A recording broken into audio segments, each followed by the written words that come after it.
Welcome to Boston.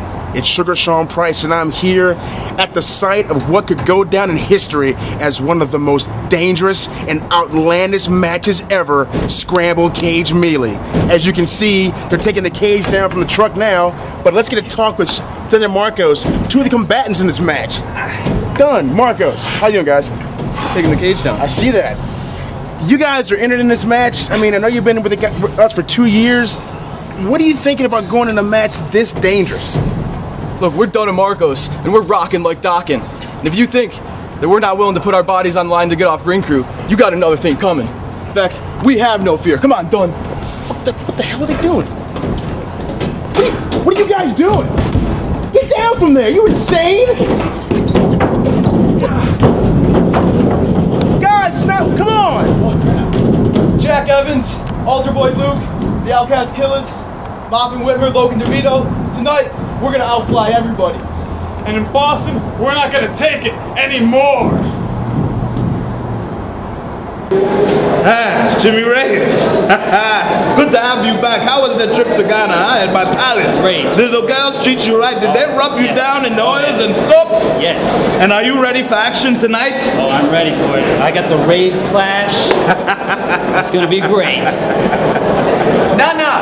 Huh? Yo, where's Diablo? We gotta get ready for this Oh, I sent match. him to go finish up the bab that I had running. What do you mean, where is he at? He knows where he's at. I sent him to do an errand. But we gotta get ready for this match. Ready for? I thought you spoke to him about the match. You guys know what you have to do out there. I don't care what you do. Just make sure the match is won, all right? Because I have bigger, better things. This not a match. We're wrestlers. You're putting us in a cage 15 feet up. I gotta climb the Let me top. tell you something, boy. As far as I'm concerned, I could care less if you got on the top of the cage and broke your neck. You guys right now are nothing compared to my champion, my winner, Jimmy Rave and the Rave Clash, huh? Are you kidding me? You know what? Did you just say something back to me? No. Did you just say something? Get down. No, I'm Get down, huh? Are you kidding me? As far as I'm concerned, if you ever talk to me like that again, I will send your ass back to Ring Crew. Am I clear? Am I clear? Yeah, no, you're clear. Let's go, Jimmy.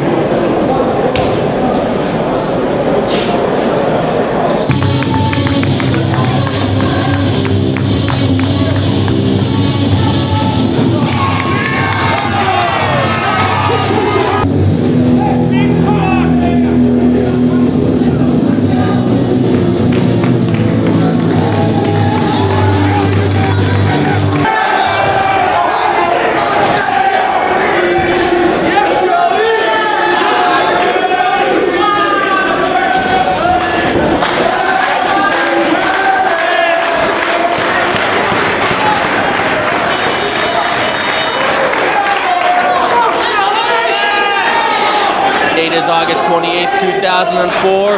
I'm Jimmy Bauer, joined by Mark Nolte. What a show we have here tonight. Kicking it off with Alex Shelley of Generation Next against Jay Lethal. And there's a slap instead of a handshake. Alex Shelley kind of picks and chooses where he wants to follow the code of honor. Though right now, Jay Lethal helping him find the code, chops across the chest, crisscross off the ropes.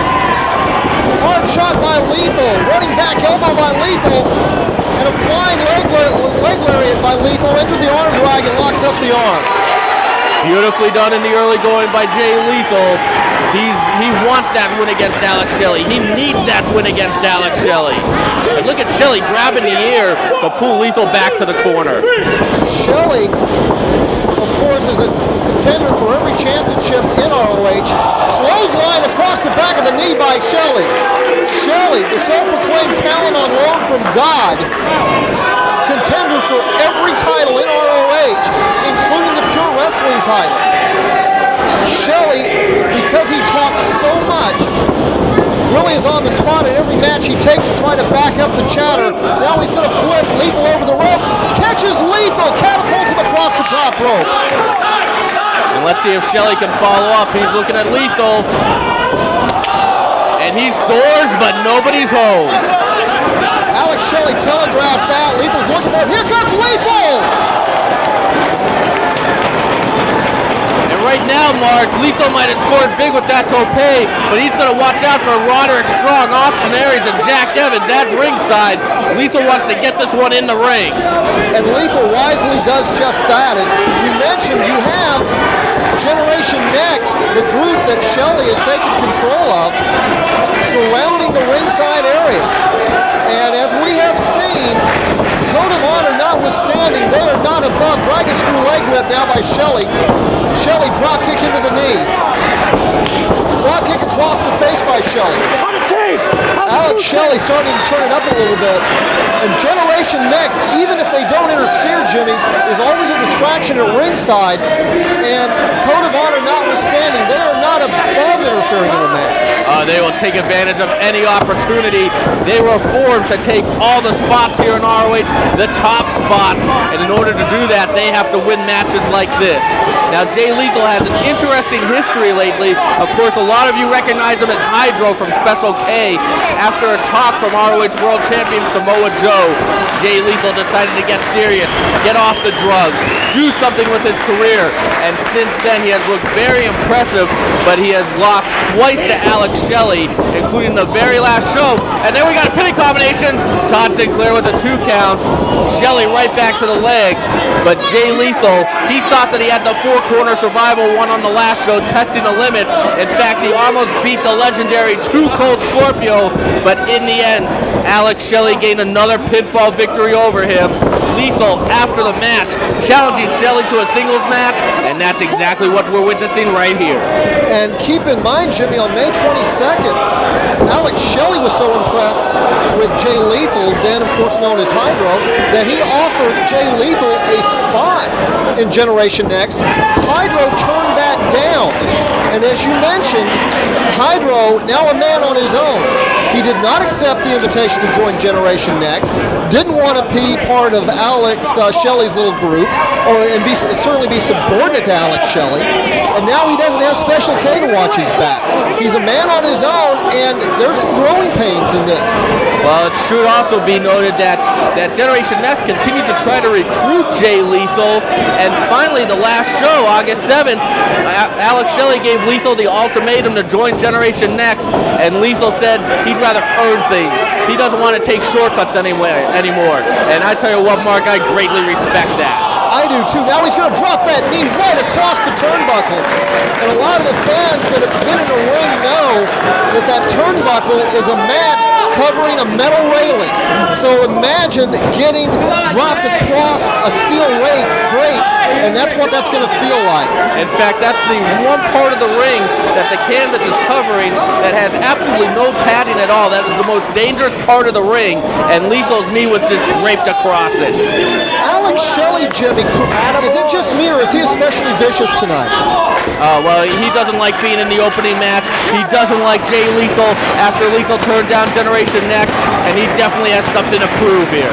And isn't it interesting that Generation Next is out here to support Shelley in this entire match? Misses the Enzuguri, does Lethal. I think Generation Next is trying to make some sort of statement, and Lethal has to start mounting some offense soon. Well, right now he can't stand. Everything that he's going to have to do, he's going to have to do from some type of a supine position.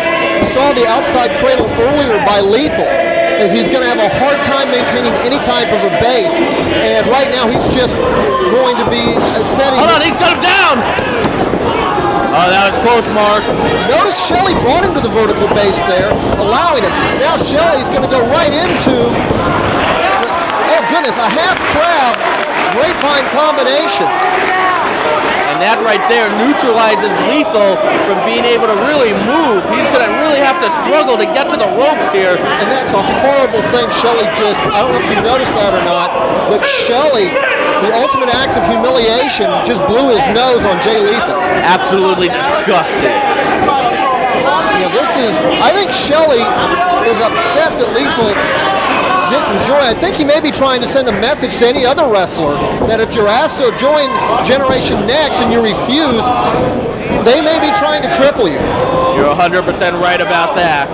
but you know that Jay Lethal has talent.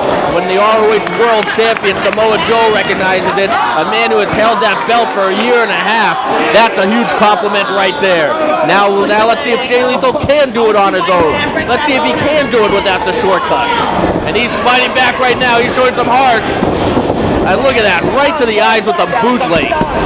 Well, Alex Shelley right now just has Jay Lethal at his complete mercy. He's taken out the knee, and now he's going to bring Lethal up again, and this time Lethal hits the enziguri to the back of the head. And Shelley is staggered, and he's got him hooked.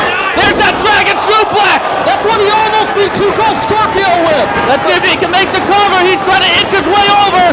He's almost there. Lethal literally crawling over to get the cover. If Shelley had not done so much damage to that knee, then Lethal would have been able to follow up quicker.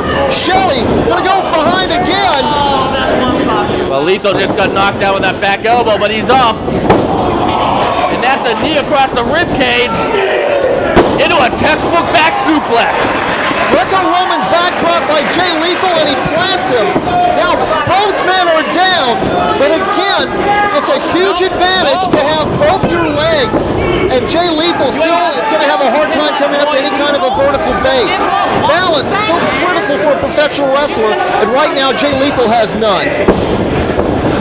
Let's see what Lethal. No, Shelley has so many reversals. Dragon screw. Interesting position for that move. Now Shelley really, I know he's trying to send a message here, but he really needs to start working about putting, look at that, a standing figure four leg lock. Lethal has to watch the shoulders there. That's something that you don't see very often. A standing reverse figure four leg lock. Well, Alex Shelley, he is the master of those innovative moves we saw before with that clothesline onto the knee. And the thing about him, it's not just innovation for the sake of innovation. All of those submissions and high impact moves are devastating and effective. No, that's why we see most people applying the figure four from the supine position. You're putting your body at too much risk when you're standing up. It gives your opponent too many openings. Now he's going to bring, I don't know if I agree with bringing Lethal up to the top rope here. Well, Lethal can't fly, Mark. If you've got a man that can't stand right now, you should keep him on the ground, keep working over that knee. You're helping Lethal by putting him up on the top rope. And it did backfire on Shelley. He is down prone on the mat. Lethal likes that diving headbutt, and there it is. It connects. Lethal's got to go for the cover right here, but I think he dazed himself. He's going to drape that arm over the shoulders. You're not going to beat Shelley that way. You definitely have to hook a leg. Security has to get the job done. Now well, give Lethal credit. That knee has got to be in excruciating pain, but still manages to come to his feet. Drops the elbow across the chest. Lethal is definitely hobbling. Look at that. He's basically on one leg. This might be a desperation move right here. Taking way too long. It's tough to climb those ropes on one leg, and he paid the price. Jay Lethal, usually when you see him, he's so fluid getting to the top rope. And Jimmy, that's really the key for any of your top rope maneuvers, is how quickly you can mount the top rope. And did you see that insulting slap by Alex Shelley? That's unnecessary. Alex Shelley trying to send a message. It's going to come off the top rope, driving the shin across the thigh. And look at Lethal. He is rolling around in pain. That leg is absolutely useless right now. I think the referee may be considering stopping this match to keep Jay Lethal from being permanently injured. And you still have Jack Evans, Roderick Strong, and Austin Aries on the outside. Shelley once again pulling Lethal up by the ears. Another shin breaker. And Lethal might be getting a little worn down as this match is beginning to get a little on the long side.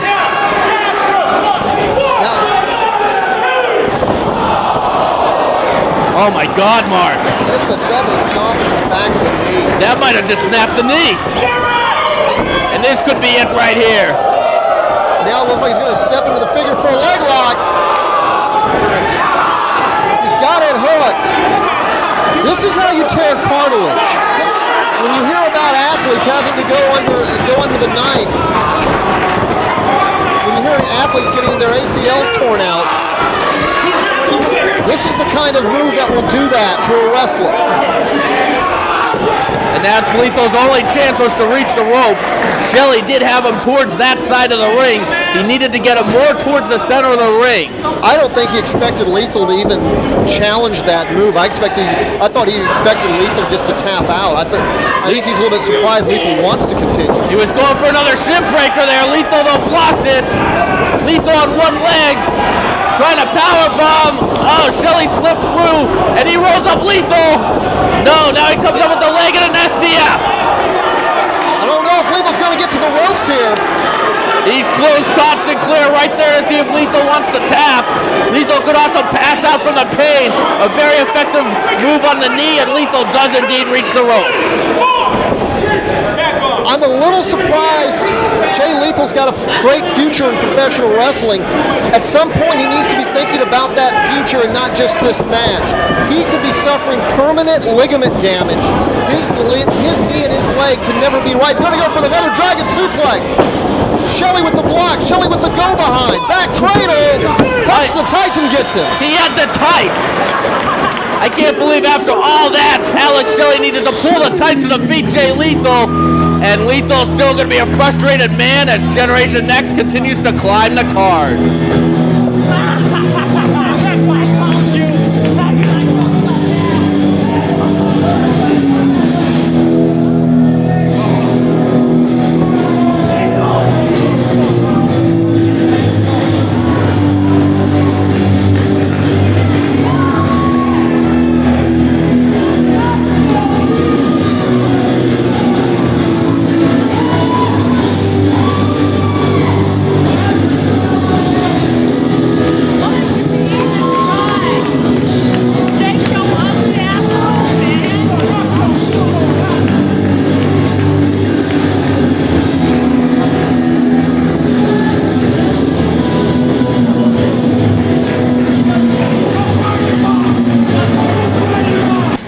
Tonight, Braintree, Massachusetts. Oh yeah.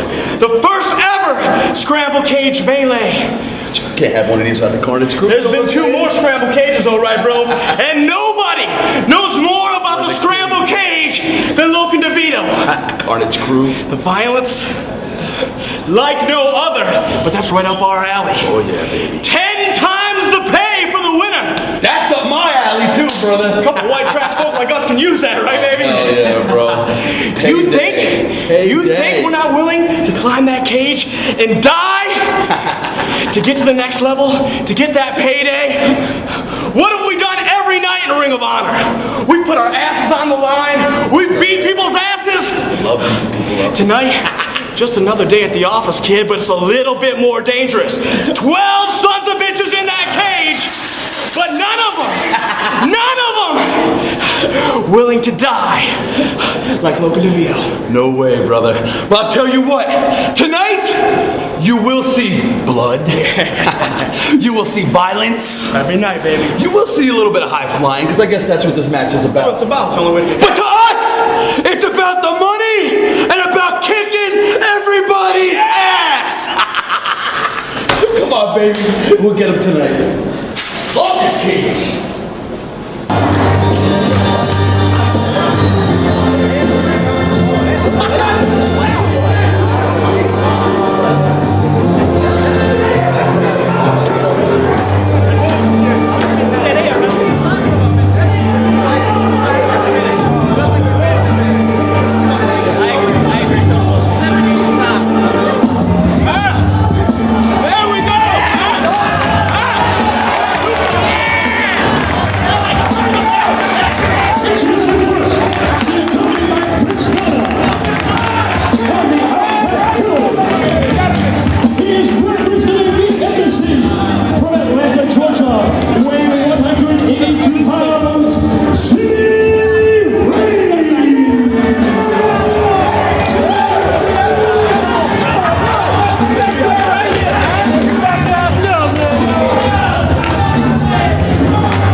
it's time for a bonus attraction now.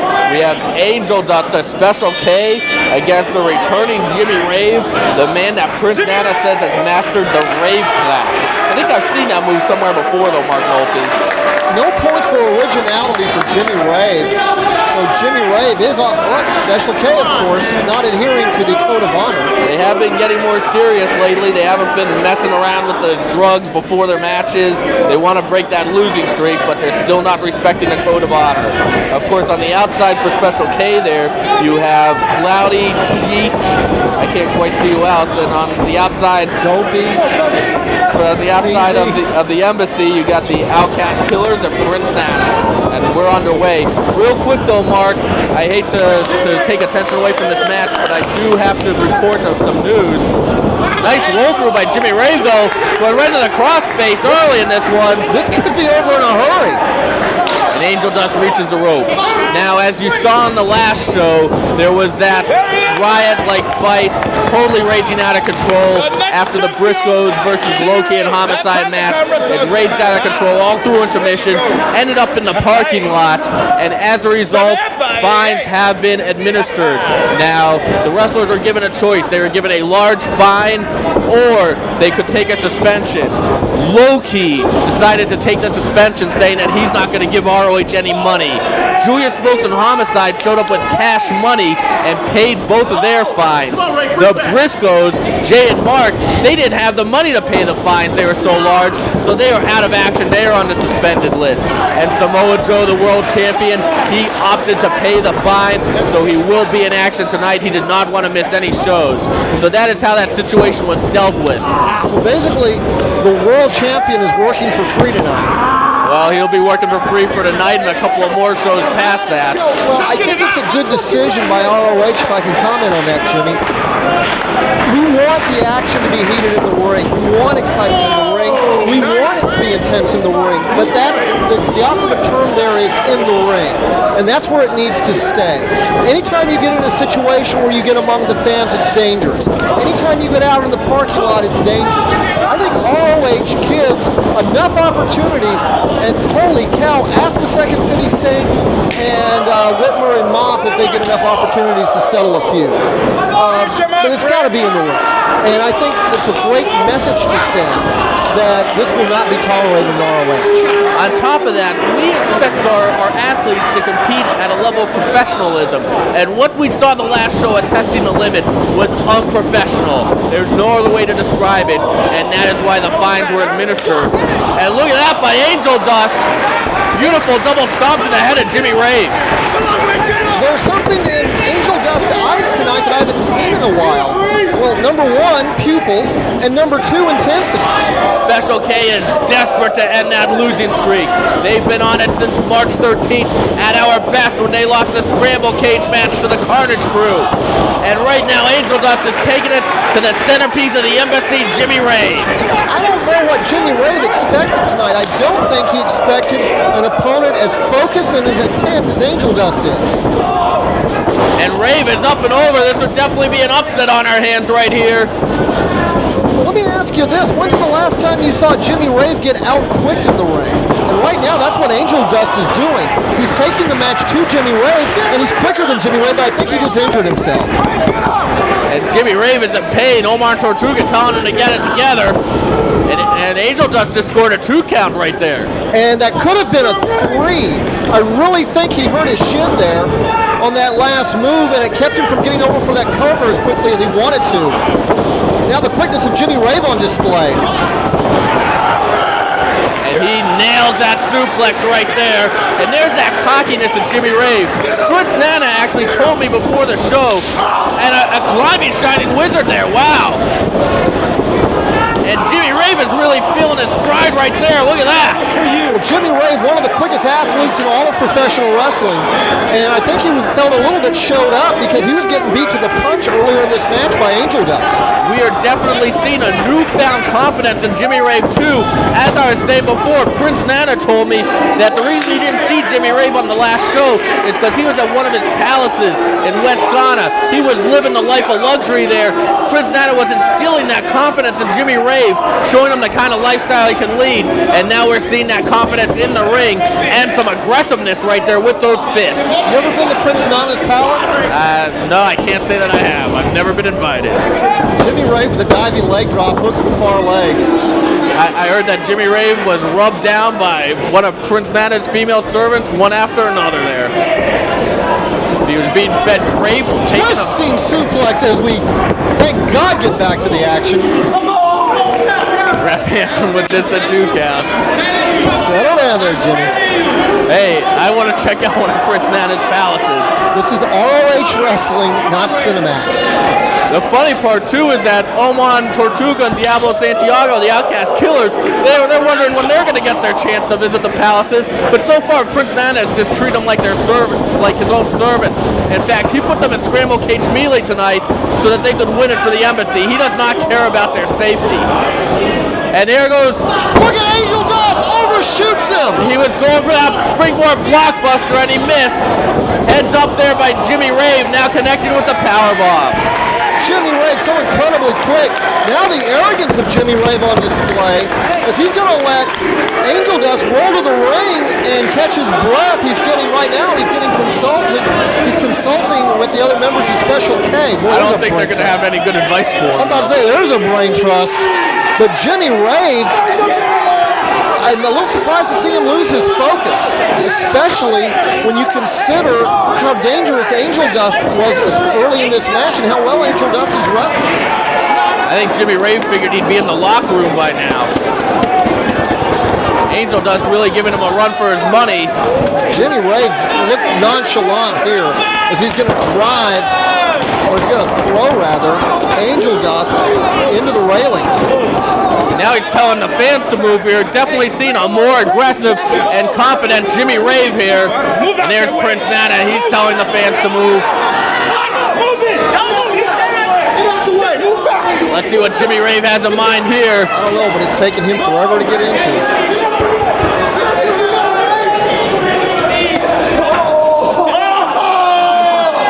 Oh, and look at that. He thinks he outsmarted everybody.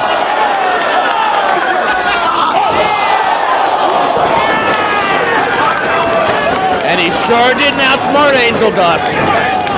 I hate to sound like a broken record, Jimmy, but this is when you have the advantage, press the advantage. And Prince Nana's irate. Yeah, well, Prince Nana needs to advise his man when you have an advantage, get him in the ring and pin him.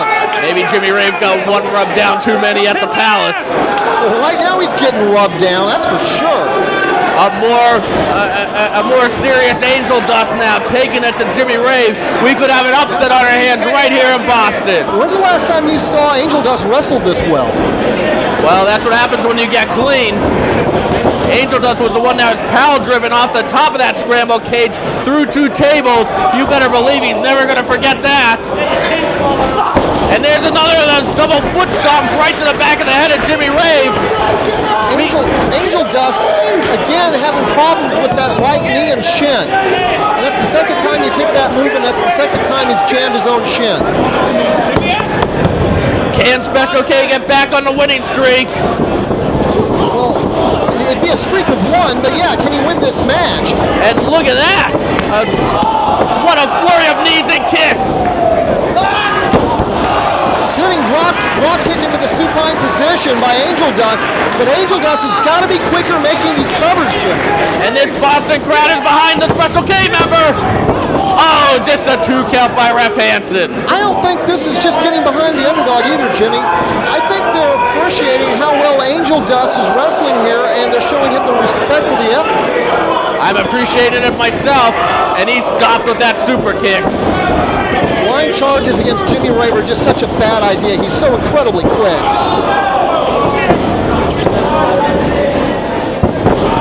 And there's a beautiful combination. This could be it. Wow! 2 months ago, Angel Dust does not kick out of that.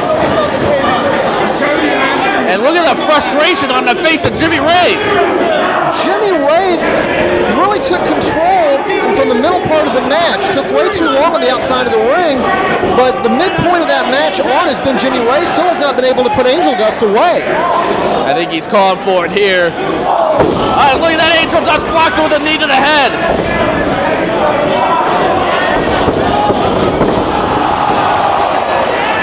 Electric chair scores big cover.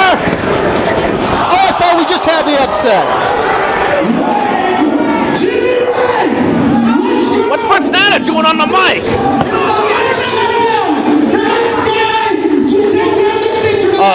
Angel Dust is being distracted by this. Don't be distracted. It's a trap. Angel Dust losing his focus. Why is Prince Nana on the mic in the middle of a match? And with this kid could be going for that rave clash. No, roll up. Oh, Shining Wizard.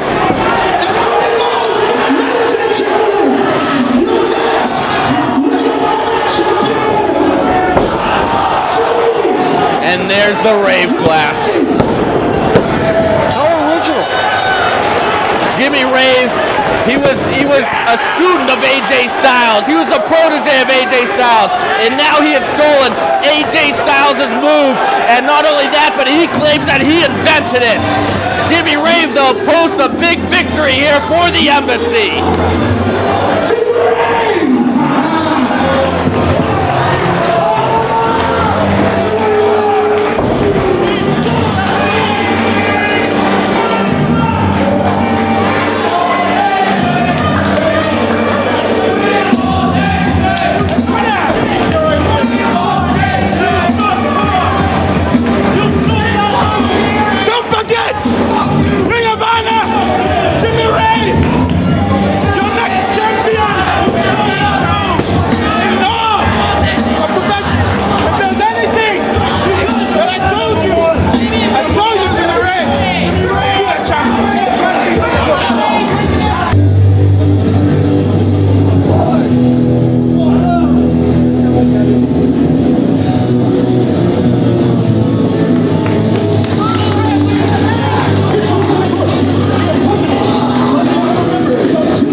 Gentlemen, it's time for a grudge match, and we're not going to see a handshake here as Generation Next Roderick Strong, he takes on Ace Steel of the Second City Saints, and this is a result of what happened at Chicago at Death Before Dishonor Part 2.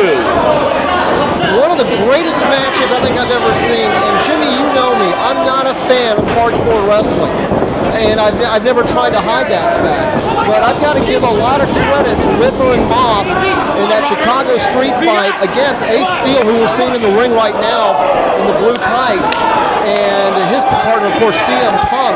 One of the most incredible brawls we've ever seen that was ruined by Generation Next jumping into the ring and attacking the Second City Saints afterward. Now, on the last show, we saw Ace Steel try to get his hands on Alex Shelley. Alex Shelley looked like Carl Lewis floating around the ring. But now Roderick Strong is matched up one-on-one with Ace Steel.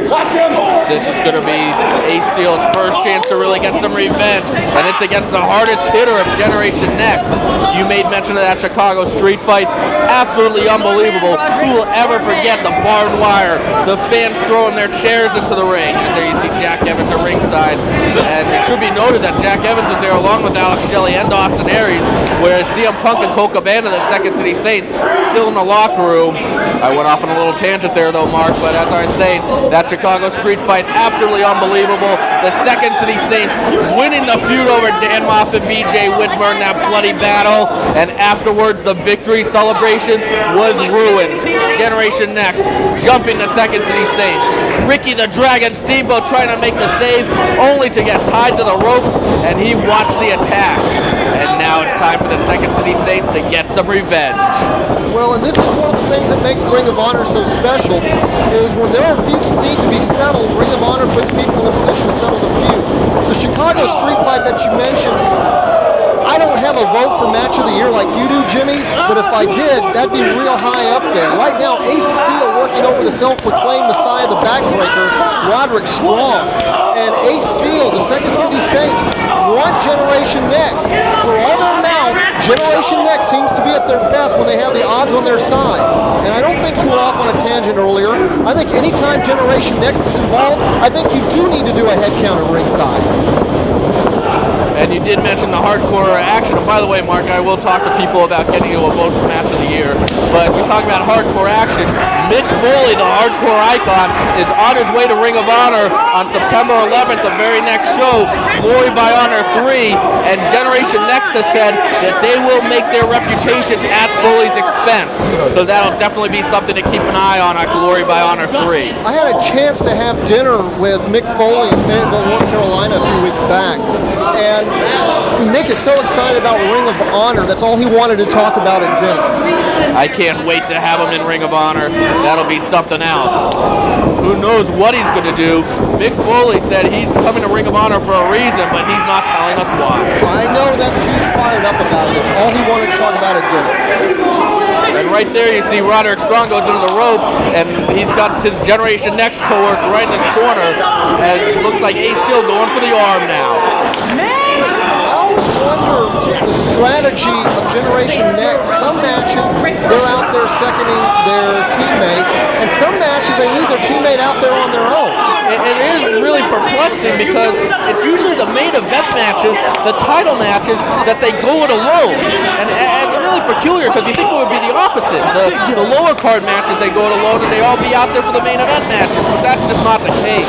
Maybe we can get Gary Michael Capetta to get us some answers, but right now Roderick Strong, he is feeling that huge drop kick as he goes crawling to the floor. And baseball slide to the floor, and Ace Steel pressing the advantage on Roderick Strong. And it's kind of interesting that Roderick Strong, the self-proclaimed Messiah, the backbreaker, and a lot of this match has been Ace Steel working over the back of Strong. Oh, and look at that. Ace Steel now, he takes that ring post in the small of his back, and Roderick Strong now whipping him into the guardrail.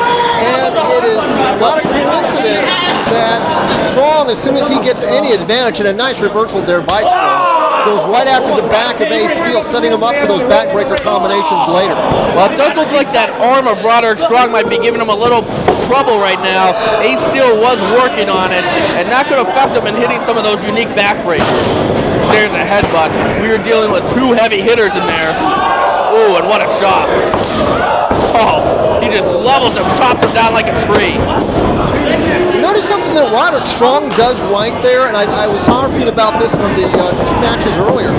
As soon as Roderick Strong had an advantage, what did he do? He dropped down into a cover. He pressed his advantage. He's always trying to win the match. It's a thinking man's wrestling. Roderick Strong now focusing his attack on the back, as there are a few kicks to the back. And the neck. Yep, and right now he is pulling back on that chin lock while driving that knee into the spine of Ace Steel.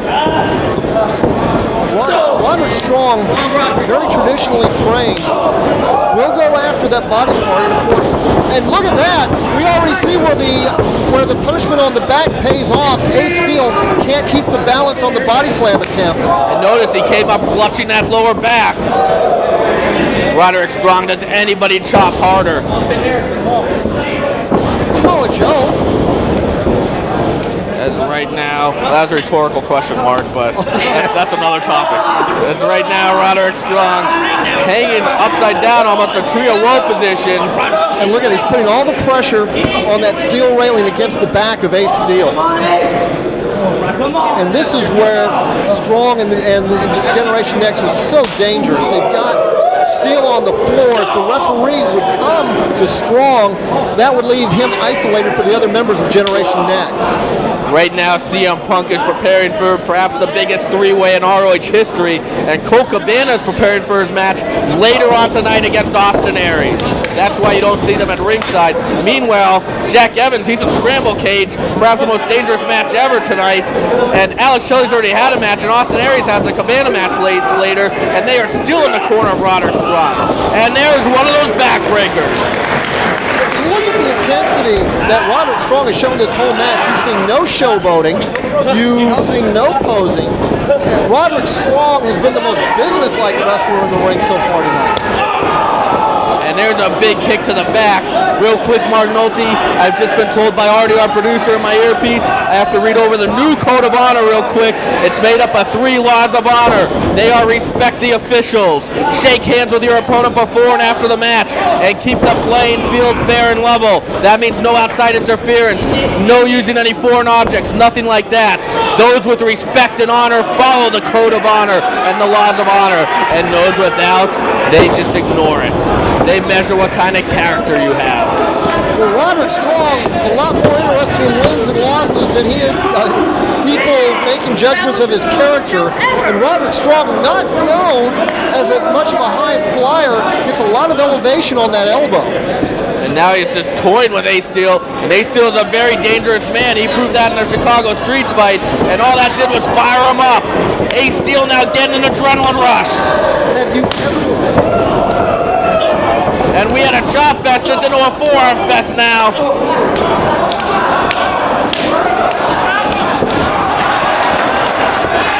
Have you ever been slapped like that, Mark Nolte? Ouch! Not by a man. I'm not going to touch that one, as Roderick Strong taking off his feet with that big running clothesline. Back elbow. If we saw one thing in that Chicago street fight, is Ace Steel has a threshold of punishment that is completely unmatched by anybody in professional wrestling. And there's a series of knees right to the face. Butterfly into the powerbomb by Ace Steel. And now it's Roderick Strong's back that's taking punishment. Steel comes up, hooks the near leg. You know Ace Steel would love nothing more than to win in his ROH Boston debut. In fact, this is the first time he's ever been to New England. And with backbreakers like that, he's not going to get a victory. Nelson into the backbreaker by Strong. Strong quickly going for the cover. Both men here have absorbed a lot of punishment. This has been a very hard-hitting match, and I would expect nothing less. You're dealing with the Bull of the Woods right here. Gut wrench into the backbreaker. And look at that! He came up with the arm. And don't forget, he worked on that arm earlier in the match. And that's a very painful look at submission, and Roderick Strong taps. Wow! I never thought Roderick Strong would tap, and he did. Ace Steel, what an effective submission hold. Ace Steel gains the victory for the Second City Saints, and Generation Next, they're not going to allow him to get away with it. Jack Evans, Austin Aries, Alex Shelley put the boots to Ace Steel, just like we saw in Chicago. And you mentioned, here comes Colt Cabana. Cabana hits the ring, decks Aries, decks Shelley, decks Strong, elbow for Evans. Another elbow for Austin Aries. Colt Cabana cleans house. And these fans in Boston are used to normally booing Colt Cabana, but in this case he made the save. That's the fastest I've seen Generation Next move. And right now Ace Steel and Jack Evans are fighting on the outside. Ace Steel taking it to Jack Evans. Flings him into the guardrail. If Generation Next want to fight, they found the right 2 guys. Come on, what do you think you want now, huh? Come on now, baby.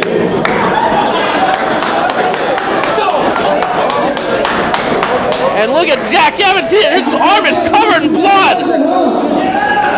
He must have caught it on something at ringside. Is it 1-0? How'd you do that last match?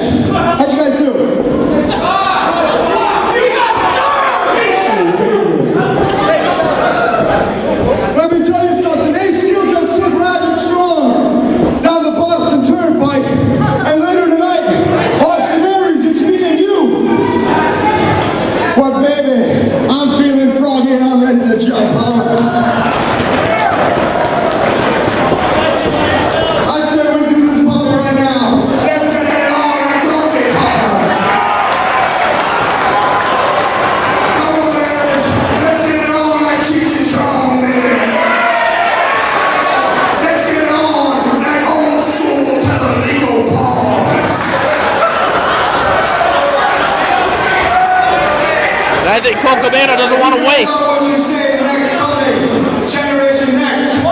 Screw after intermission. Let's do it right now, baby. Colt Cabana wants Austin Aries right now. Are we going to have to wait till later? And look at this, Austin Aries is accepting. Austin Aries has no choice. Austin Aries basically is being shamed into the ring. Are you ready, Rusty? Are you ready, Austin Aries? Are you ready, Austin? And we have a first-time match here. Colt Cabana representing the Second City Saints against Austin Aries of Generation Next. Austin Aries, the wrestling machine. He can do it all, and of course, he's not going to shake hands. Austin Aries can chain wrestle, submissions, high fly, you name it, he does it. He proved that by defeating Bryan Danielson in the 60-plus minute match at Testing the Limit on the last show. Can he keep the win streak going against Colt Cabana? Colt Cabana trying to regain a little bit of momentum for his own. Of course, Colt Cabana, former two-time ROH Tag Team Champion, still a little bit smarting from the loss to the Rottweilers. A very surprising loss there at that. And what's Cabana doing now? Always wear his protective Goggles. We've seen these tactics by Colt Cabana before. He gets a little goofy, a little bit silly in the beginning of the matches, but he does that to try to get in his opponent's head. And when you're dealing with somebody as serious as Austin Aries, somebody who went 60-plus minutes with Bryan Danielson and won in that 2 out of 3 match, 12th match, you got to get the advantage any way you can. Well, you call it goofy and silly. I call it mind games. Austin Aries is the type of wrestler that likes to come into the ring with a set strategy. Austin Aries, brilliant strategist and very good game planner. How do you game plan when Colt Cabana's doing stuff like this? It really takes Austin Aries right now doesn't know what to expect next. And Aries, he definitely looks a little bit flustered. Colt Cabana has a little bit of a reputation as being off the wall, a little bit of a reputation for being a brawler. I think Cabana is a much better technical wrestler than people give him credit for. Oh, and he also has a lot of agility for a big man, as he shows right there with that arm drag. Lightning quick arm drag by Cabana. Cabana sets Aries off the ropes. Drop kick right to the midsection of Austin Aries. And right now, Austin Aries has to take a breather. Boy, you got that right. Cabana threatening to fly. Come on, Roger. All right, Eddie.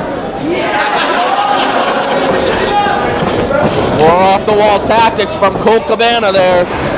And I don't blame Austin Aries for taking a breather, because it is hot in this building, Mark Nolte. I almost need a breather. It's got to be 100 degrees in here. All right, two things. It's almost 100 degrees, so you're having a hard time breathing to begin with.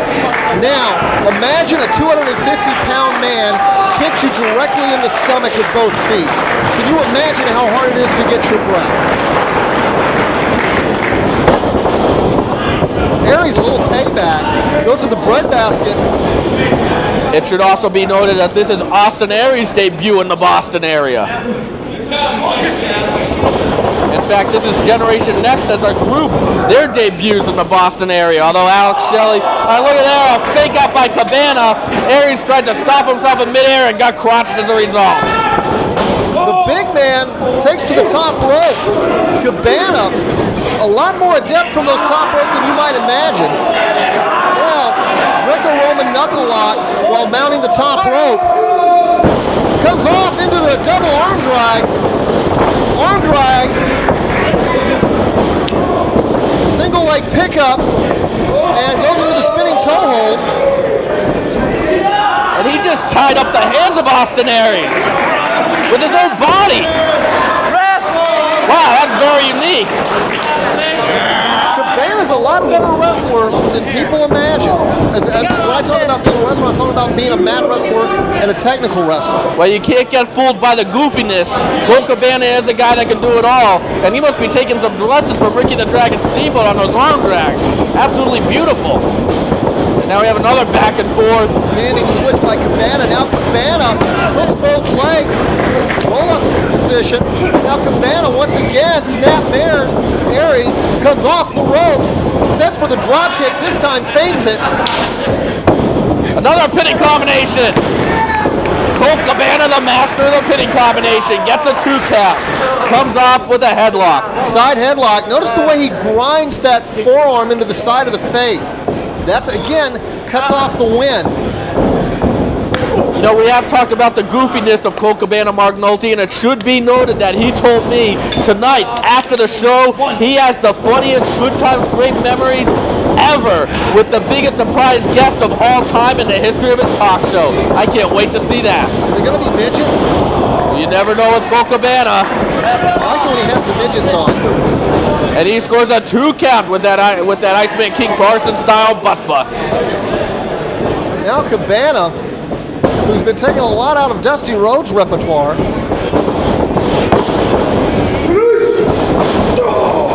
And so far has been absolutely dominating Austin Aries. We could have a clean sweep by the Second City Saints. I was about to say, how quick of a feud would this be if the Second City Saints win both of these matches?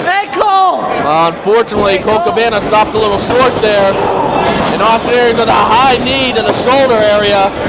Just drives that knee into the left shoulder. And the divorce cord. High impact on the arm and shoulder. And Cabana is definitely favoring that shoulder. Well, it's no secret that the shoulder is a lingering sore point on Colt Cabana. Of course, he missed the 2nd anniversary show that was right here in the same building last February with a shoulder injury that at the time was caused by Dan Moff and BJ Whitmer. So the shoulder is a problem area for Colt Cabana. There's a nice pinning combination by Aries. Hammerlocks and traps the off arm into a pinning combination. Now it's going to go, looks like one to the 3/4 Nelson instead. He's going to hook that leg around the neck while still holding on to the hammerlock, putting all the pressure right on the left shoulder of Colt Cabana. Well, Austin Aries had a definite strategy in this one. He saw Colt Cabana miss the shoulder into the corner, and since that time, he has targeted that shoulder. Of course, there's a pad in the corner, but underneath that pad is nothing but a steel knob, and that's very unforgiving. Just like those kicks. Jimmy, the longer this match goes, the more you think it has to favor Austin Aries. Austin Aries, as fine of a conditioned athlete as an ROH, you talked earlier about that 75-minute match with Bryan Danielson. Of course, it's Cabana that's carrying more weight, a lot bulkier weight. Aries may be in better condition here. The longer this goes, the more the quickness advantage of Austin Aries should become apparent. No doubt about that, Mark. Great analysis right there. Oh, it's divide and conquer time. And you know that Ace Steel, he's out of commission now. He's in the back with Jack Evans. And look at this, Generation Next is holding Cabana, and he moves! Austin Aries hit his own teammates. Cabana was just too big and strong to hold that long. And Cabana has to think about getting this one over in a hurry right now. He's got an injured shoulder. Whoa, did you hear that chop? That one echoed all throughout the building. I think the word you're looking for there is resonate. Come on, Cabana. And you saw the sweat just fly off the chest of Austin Aries. You can dust Austin Aries' chest for Colt Cabana's fingerprints. And it looks like one more. Make a squeal.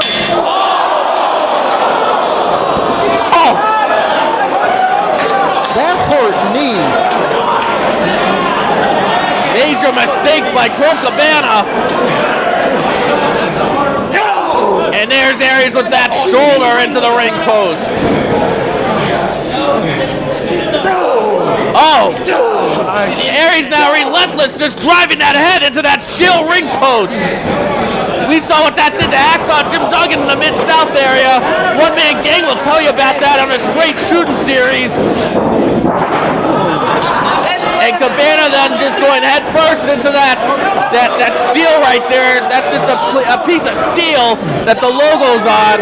And the Jackals are surrounding. What's Aries doing? Cactus Jack style. And now his impact on the shoulder again. I think Aries may have fallen short, though. I think Aries... Hold on. Mark, look at Cabana. He is busted open. He's never been busted open in his career. Come on, Cabana. He'll never be able to say that again because that's not a mouse. That's a deep cut. And he is bleeding profusely and he's bleeding quickly. Let me point out two things. Number one, that blood's going into the eye. Not only are you losing energy, but you're losing vision. Jimmy, earlier you talked about the heat in the building and the sweat in the building. As you sweat, you've probably mowed your yard before and felt the sweat in your eyes and feeling that sting. Multiply that by 15,000. That's what that feels like in the eyes of Colt Cabana right now. I usually get my wife to mow the lawn. And Aries now like a shark with taste of blood. And this could be it right here. He has a deep Fujiwara armbar there, and now he's grabbing the other arm too. In Rings of Saturn, we've seen him use that now. Pinning combination. That's a double overhook, rolling him over to the shoulders. Cabana to the corner. Cabana trying to fight his way out of trouble. You mentioned earlier about the heat in the building, Jimmy. That heat is going to help sap the strength of Cabana as he loses the blood too. You know, when you're bleeding like that for the first time, it can also be a very traumatic experience. That's a great point.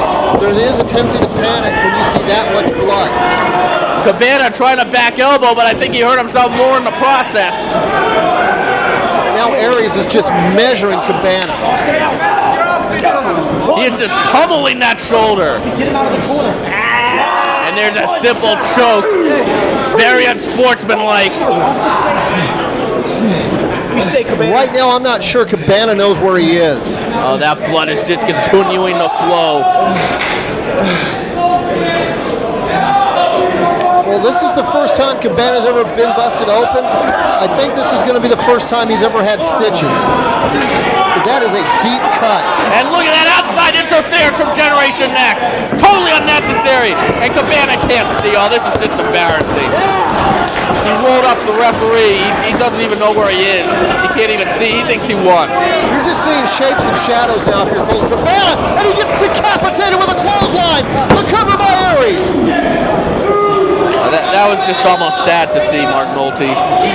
Well, you brought up a great point. If you're Colt Cabana, you're panicking a little bit right now, especially with that much blood. And because the cuts on the forehead, you know, it's just streaming into your eyes. Look at Cabana, though. He's showing a lot of heart, fighting back, showing some courage, showing the heart.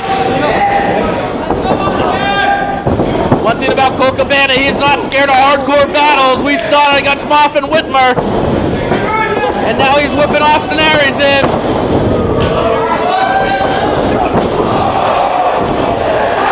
Huge clothesline scores. Turns him inside out with the clothesline. But again, Cabana doesn't quite have his wits about him. But he is getting an opportunity to recover. The fans are getting behind Colt Cabana. They're seeing the kind of hard determination he's showing. They want him to defeat Generation Next. Cabana fighting back with the back elbows. Snapping that right hand. A little bit of Dusty Rhodes. And a bionic elbow. And Cabana, he's going to follow up. He drops a big elbow cover.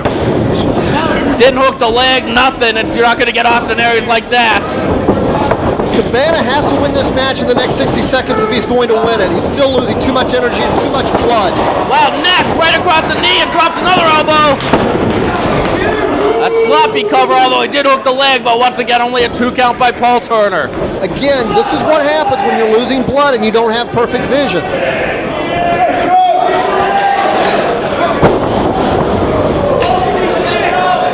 Cabana this time is going to go to the second rope, being a little bit more confident. I believe that cut is beginning to close up too. Things might be turning in Colt Cabana's favor. He's going up to the top now for the third big elbow. He might be taking a little bit too much time. He still might be woozy. And yes, Austin Aries moves. Look at Aries, hooks both legs immediately. Austin Aries, so smart, always takes advantage of the situation as soon as it presents itself. No one has really emerged onto the scene in ROH the way that Austin Aries has. It's hard to believe this man only made his debut a few months ago, and since that time he has skyrocketed right to the top, and deservedly so. He is absolutely incredible. This is the future of the business right here. Austin Aries showing his strength. Brain buster. Cover.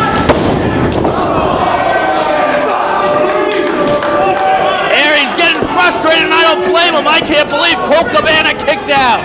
Jimmy, imagine lifting somebody that outweighs you by 75 pounds over your head. What incredible strength by Austin Aries. Colt Cabana, though, still fighting back. Cabana back off the ropes. Oh, and there's Alex Shelley interfering again. Paul Turner has to do something about this. Right in front of the referee. Crucifix. And rolls through with it. Into that rings of Saturn, and that's all pressure on that injured shoulder.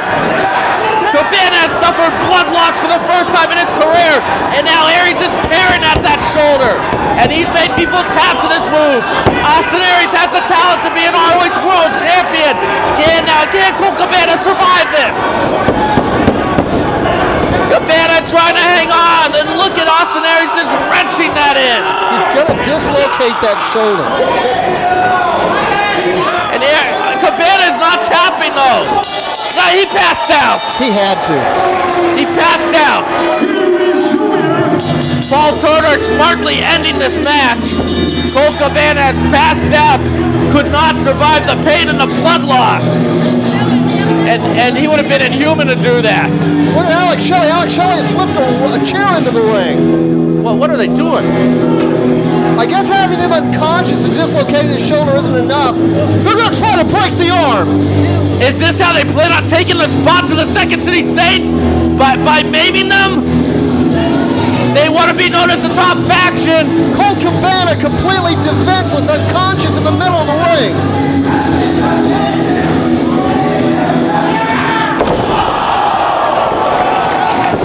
Oh my God, Mark. And here comes CM Punk and Ace Steel. They were just a little bit too late though.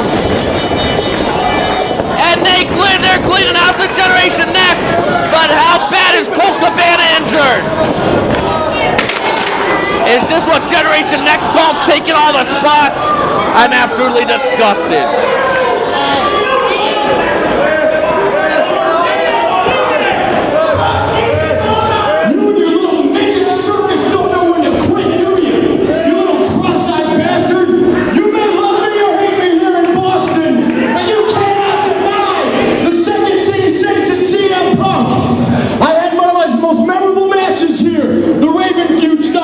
Boston, and tonight,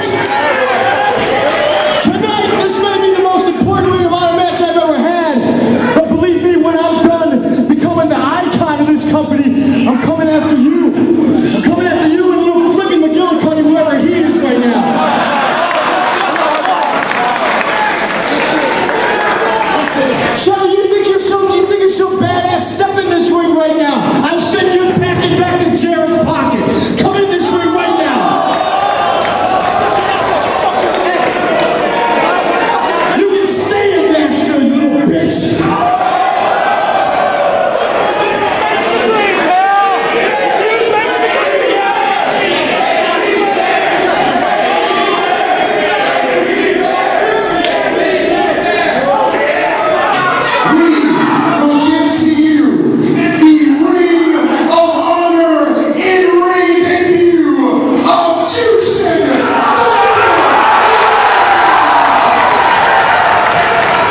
about to take a look at the new Ring of Honor Tag Team Champions, Rocky Romero, Ricky Reyes.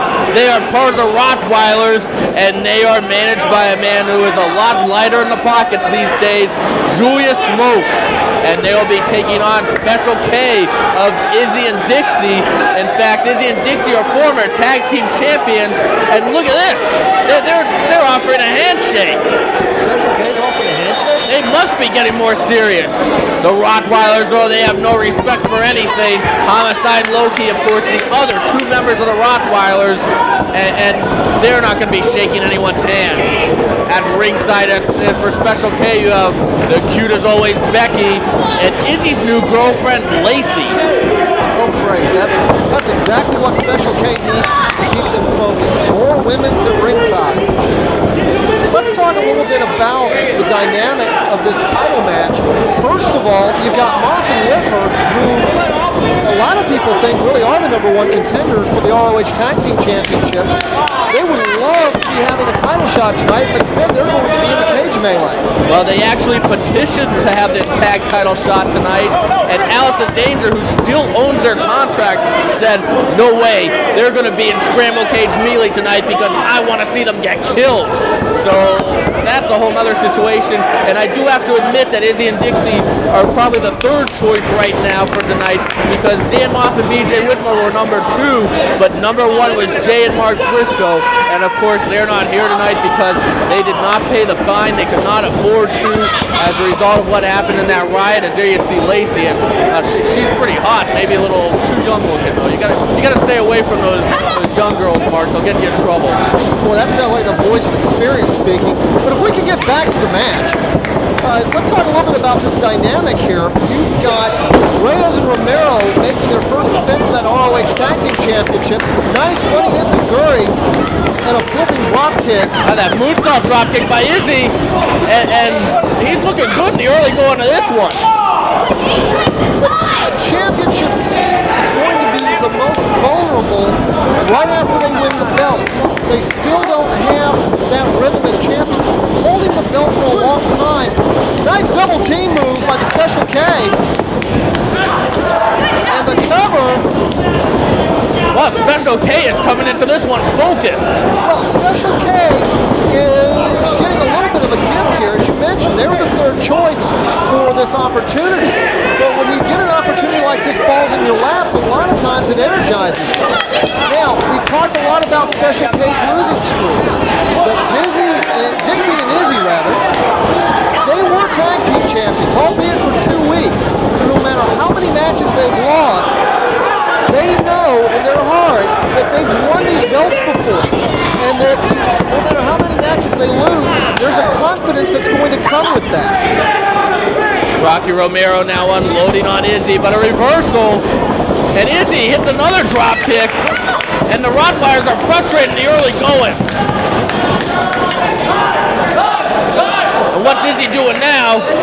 Oh, and look at that. Reyes just kicking the legs out from underneath Izzy as he was going for that dive. Well, that's simply not paying attention. If you're going to do anything on the apron, you can't be doing it in the Rottweiler's corner. I think that's without the benefit of the tag. Well, the Rottweilers were smart to stay out of that parking lot a few weeks ago. Well, they were too busy preparing for their tag title match. That's why Reyes and Romero were not out there. In fact, they were doing squats and push-ups, sit-ups, everything to get into shape for that match, getting warmed up. And as a result, they ended up winning the tag titles because you saw CM Punk. He was a peacemaker in that riot, and that might have taken his focus away. Meanwhile, Reyes and Romero entered that match ready to win the tag titles, and that's exactly what they did. Well, they need to keep their focus here because they probably come in tonight thinking they were going to have to face Whitmer and Moff, thinking they're going to have to face the Briscoes. Instead, they get, as you mentioned, a team that has had some problems winning lately. That being said, this is a really dangerous spot for the Rottweilers because if you come in here overconfident, Izzy and Dixie can beat you. They have held the tag team championship before. Now, nice ride there. And finally a sit-out by Rocky Romero. Romero, I think, a little bit upset that it took him that long to get away. Now he's going to force him into the corner where Reyes is waiting for him. Dixie, though, showing a lot of heart. Avoiding those strikes. Oh, and look how quick Rocky Romero is. Now he's unloading on Dixie. I don't expect this to be a long match, I gotta be honest. You better be paying attention. Nice. Well, Special K just keeps coming back and back again. Dixie, a beautiful leg lariat. I haven't seen this much heart out of these kids in a long time. There have been world titles that have changed hands on substitution before. When Terry Funk beat Jack Briscoe in Miami, Izzy with a flying head scissors.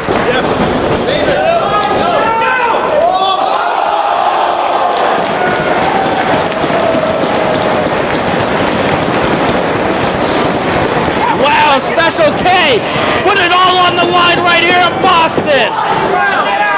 Izzy, everything to gain, nothing to lose. As you mentioned, you yourself said that you're expecting this to be a short match. So why not go out there, throw all caution to the wind? And that's exactly what Izzy just did. I don't even know how to describe that move. And it shook him up, but he tags in Dixie. And so far, Special K has been dominating the Rottweilers. I can't believe it. Oh, and there's a trip from the outside by Reyes. As I mentioned, the world titles have changed hands on substitutions before. Jack Briscoe went to Miami to face Dory Funk Jr. When Dory Funk misses his plane, they put Terry Funk in there, a guy that Jack Briscoe had beaten several times. And Terry Funk pulls off the upset that night and wins the world title as a substitute. You've got Izzy and Dixie. I know I keep saying this, but they know they are capable of winning a world title match. Double underhook now by Reyes. Beautiful butterfly suplex. And the ROH Tag Team Champions are pulling out the heavy artillery right now. Julius Smokes loving it at ringside. And I didn't think we were going to see Julius Smokes tonight, but he walked into the building, and ROH officials weren't expecting to see him. They were as surprised as anybody, but he walked in, put down a lot of cash money, and paid that fine, and that's why you're seeing him here tonight. Well, how bad does Homicide want to be in that three-way match with CM Punk and Samoa Joe coming in? It was an undisclosed fine, but it was a lot of money, and Homicide paid it, Julius Smokes paid it, and Samoa Joe paid it. And there you see, look at Special K trying to fire up Dixie on the outside. I've never seen Special K this focused. You notice something though, it's been tough to see because the director hasn't been on Lacey much, but Lacey doesn't seem to care when Dixie's in there. She's only caring when Izzy is in there. She's looking very indifferent at ringside right now. Forget about the chicks. Just concentrate on Reyes and Romero. God knows that's enough for you to concentrate on.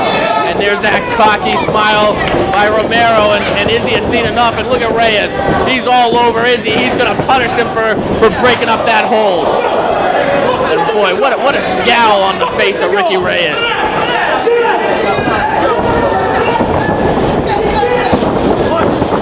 Down goes Dixie. Oh, what a kick. Reyes is going to stay in the ring. I really like Reyes. I like his intensity. I like how hard everything that Reyes hits, it's got a little bit of an explosion in it. Everything that he hits just has that extra impact. And enziguri by Dixie, though. And Rocky Romero going straight for his partner Izzy so that there is no one for Dixie to tag to. And you know what? When you're dealing with Reyes and Romero, here are another two guys that haven't been in ROH for that long, and they've made quite an impact. Oh, and a miscommunication, and there's the tag. And a springboard frog splash on both the tag team champions. Becky loving it at ringside. She's just going crazy. Gotta keep following up on the advantage right here. You know what? Special K came so close to that victory against Jimmy Rave. Maybe they're finally going to get it here, and they'll be back on top of the tag team scene. And Izzy with the slice bread number 2. What's the near leg?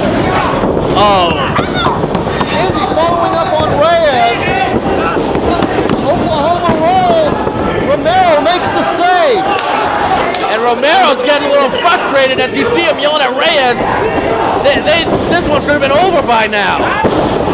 Spine buster. Looks like he's going to step into. To see if he can get him turned. He gets him turned. And Dixie has to make the save, but Romero's not going to give him that opportunity.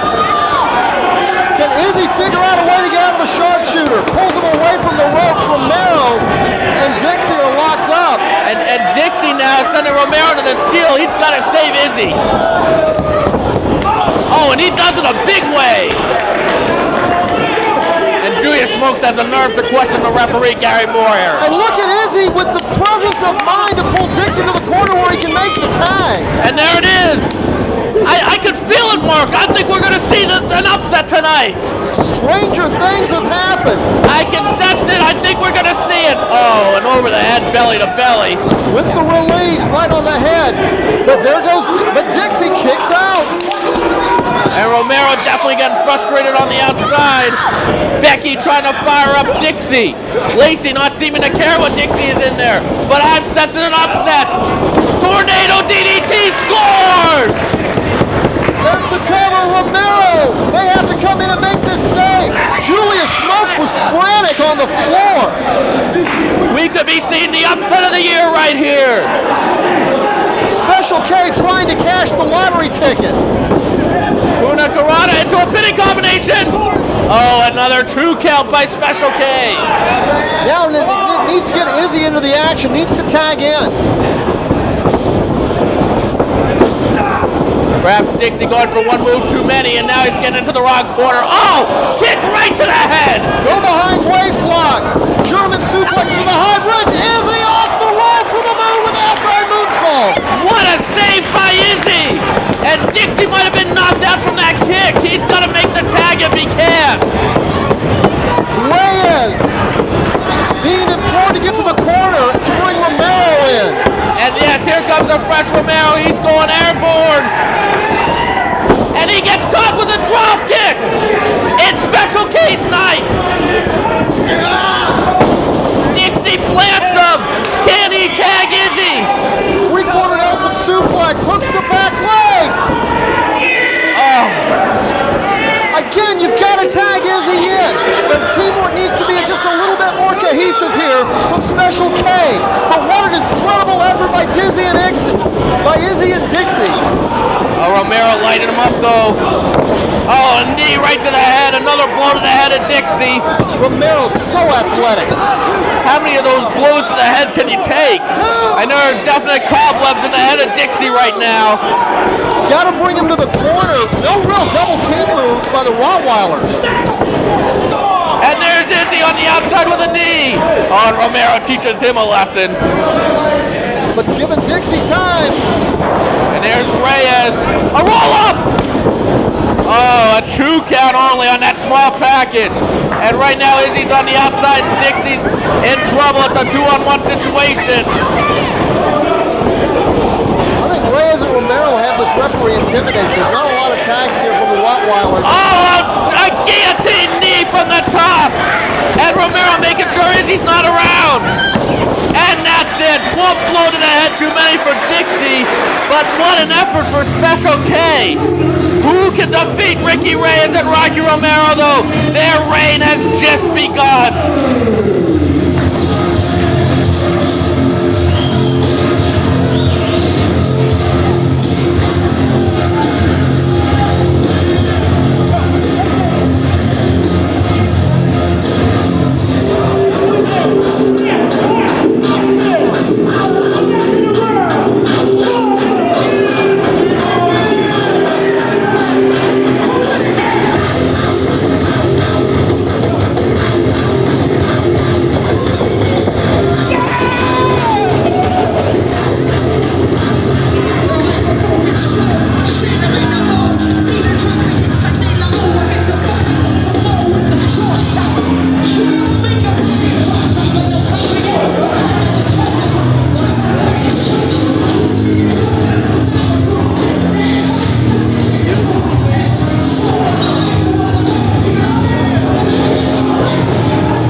Doug, I'm going to make this real simple. Nobody here denies that you're a great wrestler. Nobody here denies that you're fitting to be a pure wrestling champion. But let's get one thing straight. Just because you defend your championship on 2 nights, just because you defend your championship in England, you still need to remember one thing.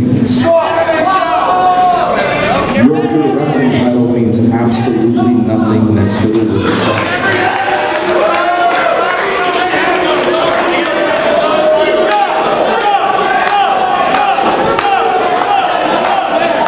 So Doug, good luck tonight. And John Walters, Jesus Christ, in front of your hometown crowd, try not to choke here like you do everywhere else.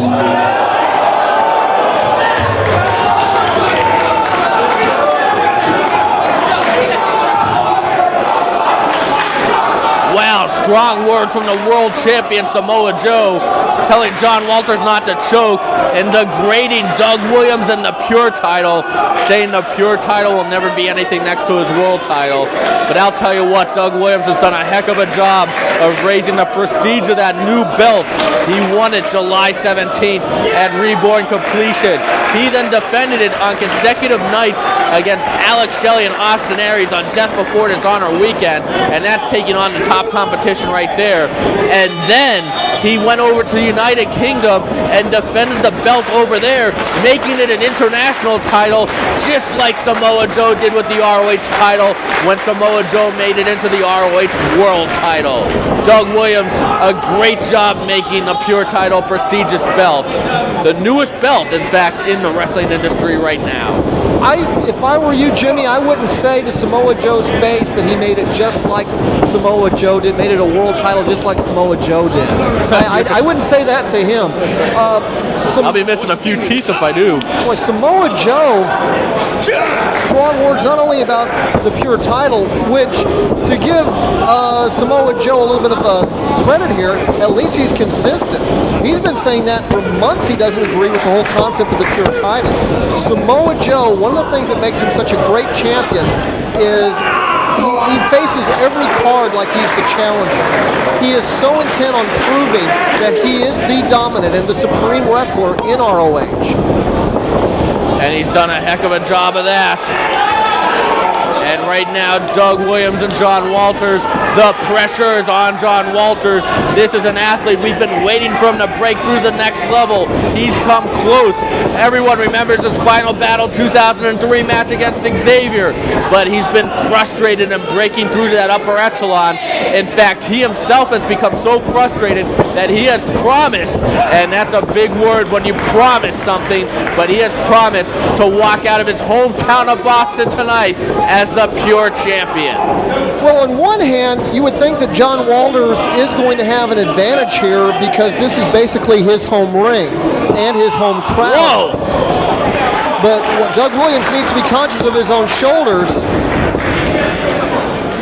and just, you know, a double-arm surfboard, if you will, a cross-arm surfboard, if you will, by Doug Williams.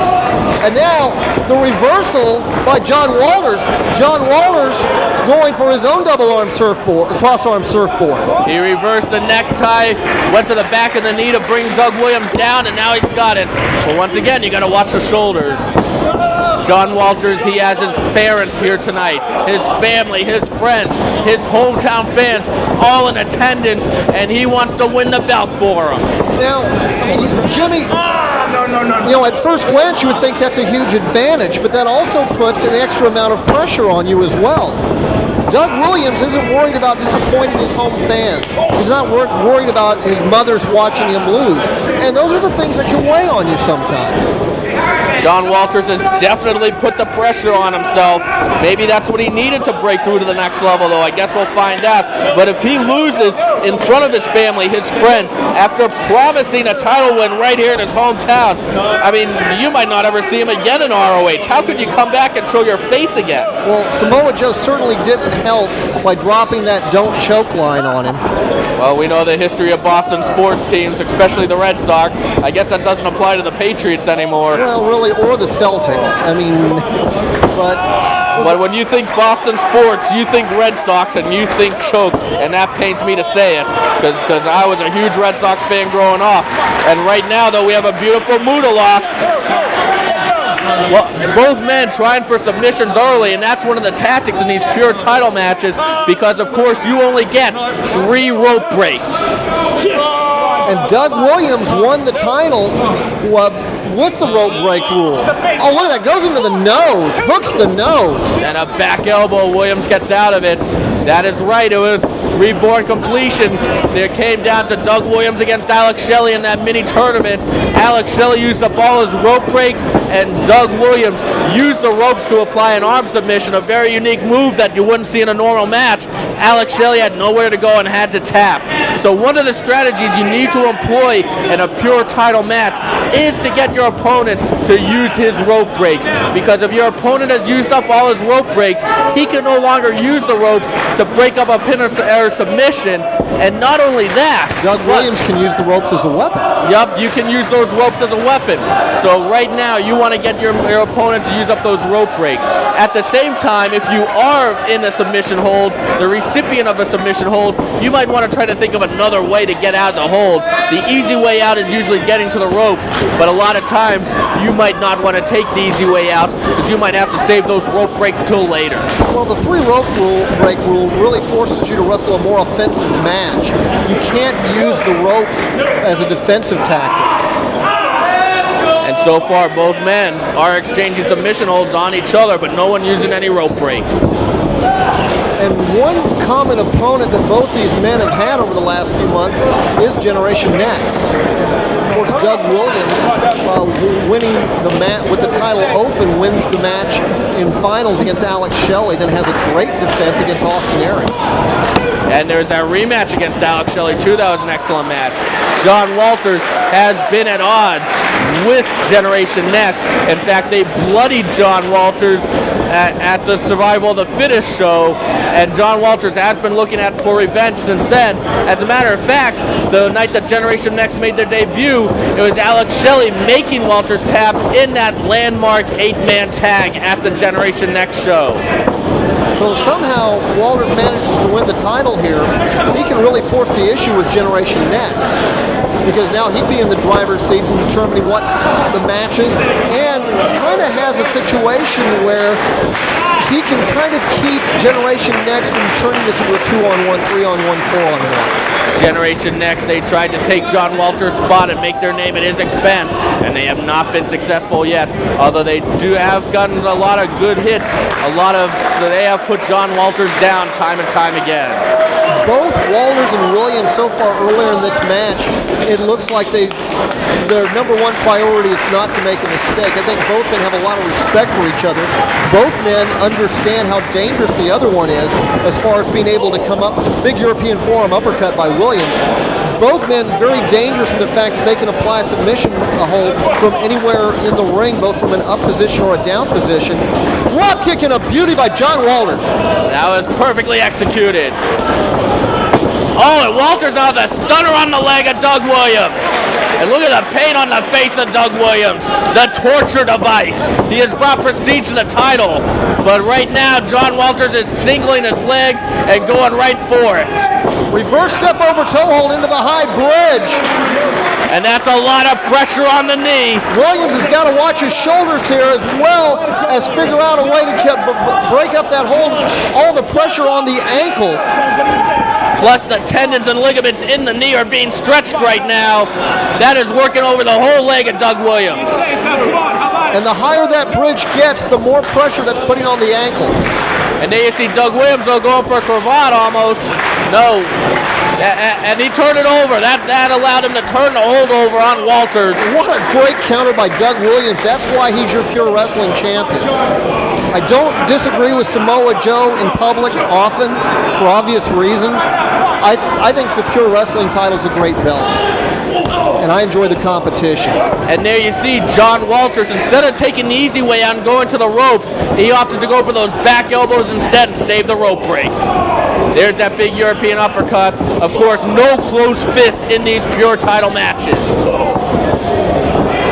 A forearm can actually be more devastating than a closed fist if you know how to throw them. Well, I should note it's no close fist to the head or the face. Double leg pickup, looks like he wants to go. Well, now he's going to try to turn that over into a sharpshooter.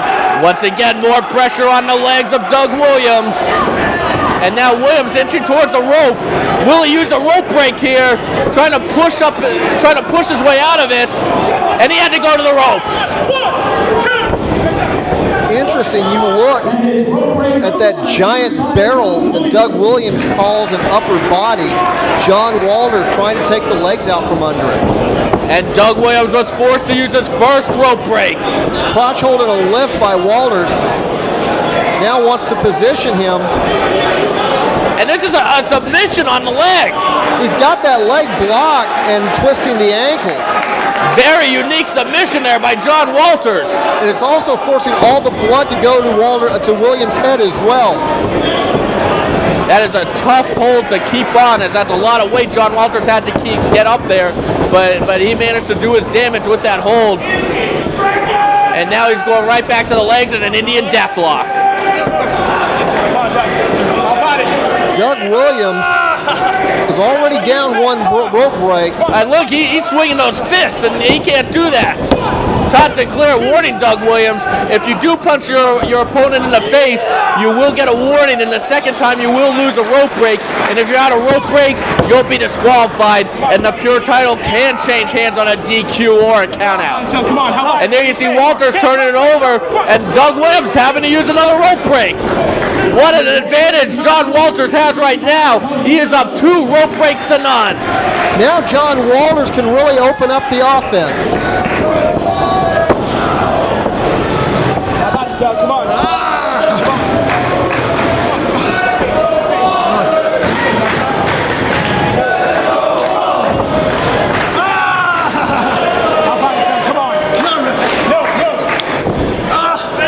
Walters right back on that leg. Come on, Doug, what do you say? Come on, Doug. Doug Williams, the flat of the foot. And look at that, Williams into the ropes again. That's 3 rope breaks. Doug Williams going to try to go to the floor to regroup. Doug Williams obviously frustrated. John Walters, we talked earlier about the pressure of wrestling in front of your home crowd. It has obviously sharpened John Walters. John Walters with a 3-0 lead on the rope breaks, and the ropes are in play for John Walters right now. Not only can Doug Williams not save himself from a pin or submission with the ropes, but John Walters can use the ropes to apply any kind of submission he wants. And he's going to go right for it. Looks like he wants to drape that foot over the bottom rope. Going to drive his knee into the back of Doug Williams' knee. I thought he might almost try to grapevine the knee across the ropes right there. And there it comes.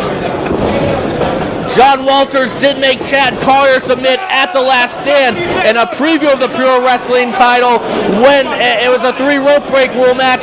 Collier used up all his rope breaks, and John Walters got a Boston Crab in the ropes, made Collier tap. And Walters there, he just had a unique submission on Doug Williams using the ropes, and Williams fought out. Doug Williams is probably the better striker of these 2 men. Heavier. Desperation pin, not enough. Well, and you still can't throw caution to the wind here, because Doug Williams is so technically proficient, he can catch a cradle out of nowhere, and he's going to catch Walters in midair. No, Walters reverses it. Reverse DDT into the back of the knee. And that did damage to Williams as well as Walters. A desperation move by Doug Williams. The Pure Champion is in trouble. John Walters trying to press the advantage. Look at the quickness of the big man, Doug Williams. Doug Williams, he's going back, wrenching the neck of John Walters. He used cravats earlier in the opening minutes of the match. So Doug Williams has been working on the neck of Walters. Nice Northern Lights, cover! No. But Doug Williams, he will soften up that neck to set up the Chaos Theory. Nobody kicks out of the Chaos Theory. That devastating roll through into a German suplex. Now puts him on to the apron. And that's a rope break for Walters. And a blockbuster by Williams into the ring. A cover. A mistake there by John Walters. I don't think John Walters quite knew where he was. And John Walters has used his first rope break, though. Well, he's still up 3-1 on rope breaks. Yeah, that is a huge advantage, Mark Nolte. And Doug Williams having a hard time maintaining any type of a vertical base. And now he's going for that cravat again and adding a bunch of knee strikes. And there's an ace crusher, a variation of it. And he's going right to the neck with that crossface. And look at that. He brought Walters close to the ropes. He knows the ropes are right there. He is tempting Walters to use the ropes. And Walters does. And all of a sudden, it's 3 rope breaks to 2. Doug Williams, so polished as a wrestler, refuses to panic. Even though he was down 3-0 in rope breaks, just kept wrestling his match. Notice once he got the opportunity, he focused his attack on the upper body of Walters, where his superior size and power would come into play.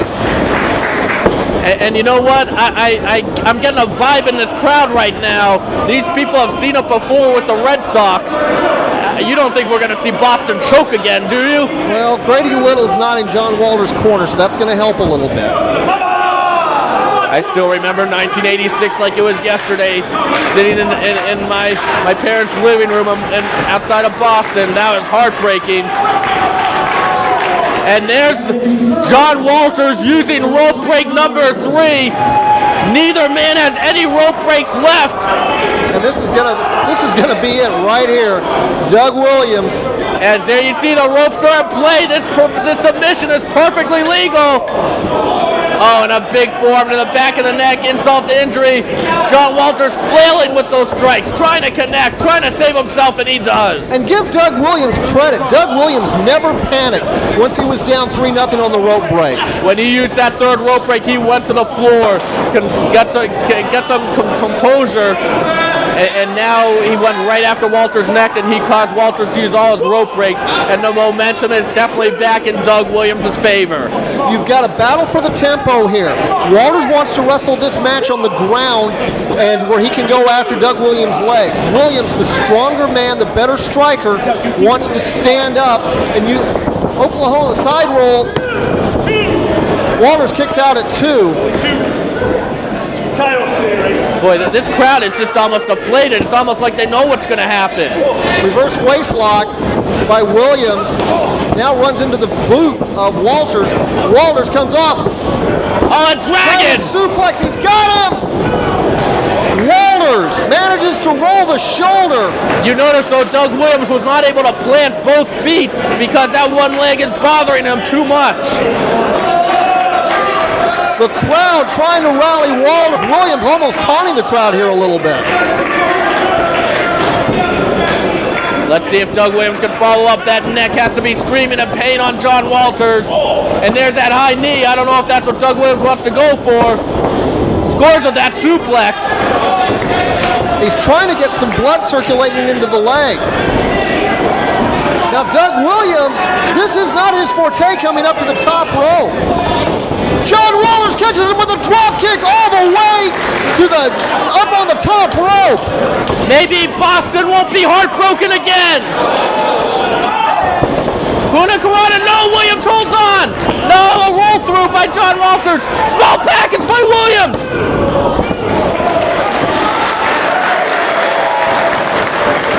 I thought that might have been it, and now this crowd, they're sensing John Walters can pull this off. Lung blower to the face. To the back. Hooks the foreleg.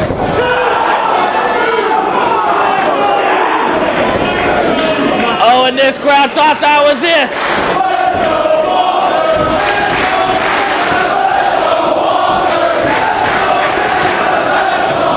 Can John Walters bring the championship home? He's got Williams down. 2 count only. Now it's John Walters showing his composure. After the big rally by Doug Williams, Walters had a chance to fold but did not do so. Oh, Walters sent into the corner though. Here it is. Chaos Theory.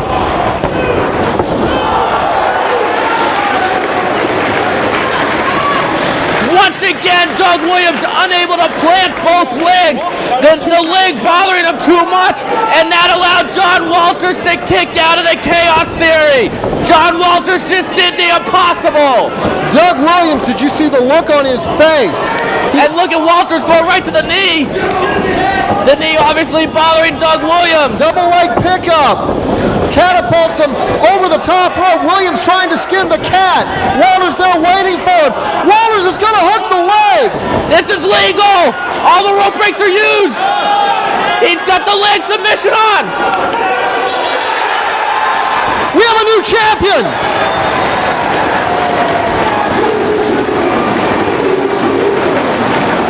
John Walters did it! What a match! What a victory for John Walters! I can't believe it!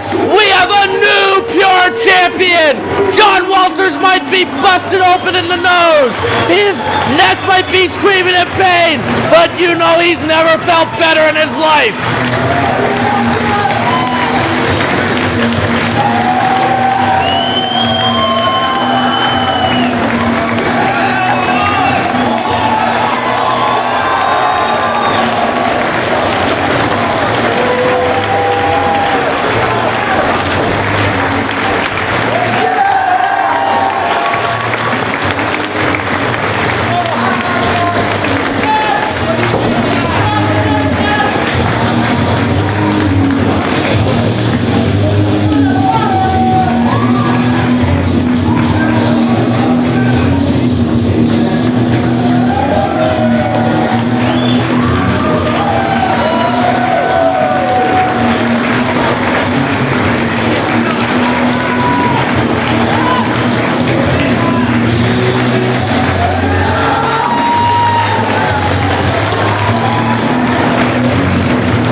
I'll tell you what, Homicide has some nerve wearing that Yankee shirt in the Boston, especially after John Walters just won the Pure title in his own hometown.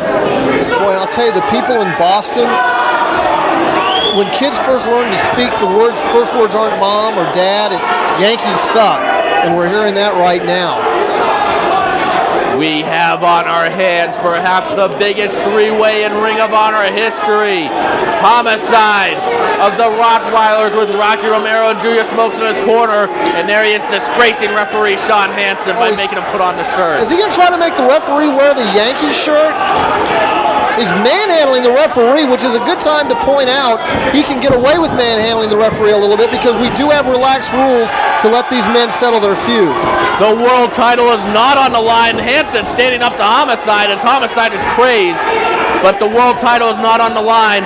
Homicide received his last chance at Samoa Joe's world title at Death Before Dishonor Part 1. The result was an absolutely brutal match that Samoa Joe won despite Homicide surviving several of Joe's finishers. After the match, Homicide, Romero, Loki, and Smokes all disgraced Samoa Joe in the world title by spitting on the world title belt. What we have here now are perhaps the three biggest stars in Ring of Honor today, and this is all about pride. It's all about bragging rights, because the winner can call himself the icon of ROH. And he just spits on CM Punk's hand when Punk offers the handshake. Earlier, Punk and Samoa Joe shook hands. Homicide, he's a changed man. He snapped. He's not going to follow the code of honor anymore. I should mention that the real reason this match is taking place is a direct result about what happened at World Title Classic. CM Punk and Samoa Joe battled in perhaps the greatest match in ROH history in a 1-hour draw for the world title, and this is going to turn Punk babyface in a hurry. As I was saying, Punk and Joe, that epic 1-hour match for the world title. Is that how you define a cheap pop? I'll ask Mick Foley when he's here on September 11th. Now Samoa Joe. Anyways, though, after that match, Homicide ruined the post-match atmosphere. He totally disrespected Samoa Joe and CM Punk as he ran in and stole Samoa Joe's new world title belt that was presented to him that night by the esteemed Les Thatcher. And we saw that belt one more time at Survival of the Fittest, and we haven't seen it since. Who knows what Homicide did with it? Maybe he pawned the belt to pay that fine. Well, you have three men that can all make the case that they are the biggest star in Ring of Honor. Samoa Joe, again, will wrestle non-title matches, even when he doesn't have to defend the belt, in matches where he really doesn't have anything to gain except to prove once and for all that he is the king of the mountain. Well, all three of these men have issues with each other as they exchange arm drags in the early going.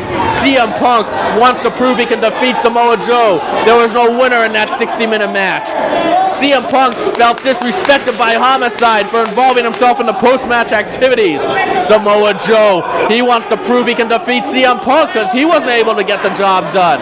And of course, Samoa Joe and Homicide outright hate each other, a feud 2 years plus running here in ROH.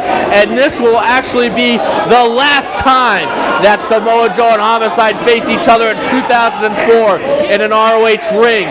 Ring of Honor officials have decided that the hatred has grown too deep and there needs to be a cooling off period. So this will be the last time they're in the same match in 2004. Well, and isn't it interesting that the Rottweilers are the master of the numbers game?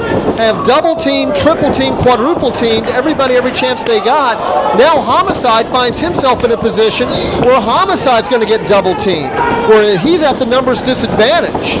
Joe and Punk each have something to prove to each other, but they don't have that hatred. They didn't disrespect each other.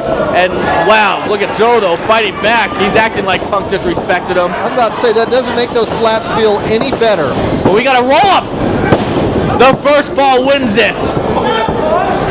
And now Joe and Punk face to face. A little intimidation here by Joe and Punk. Who is the better man?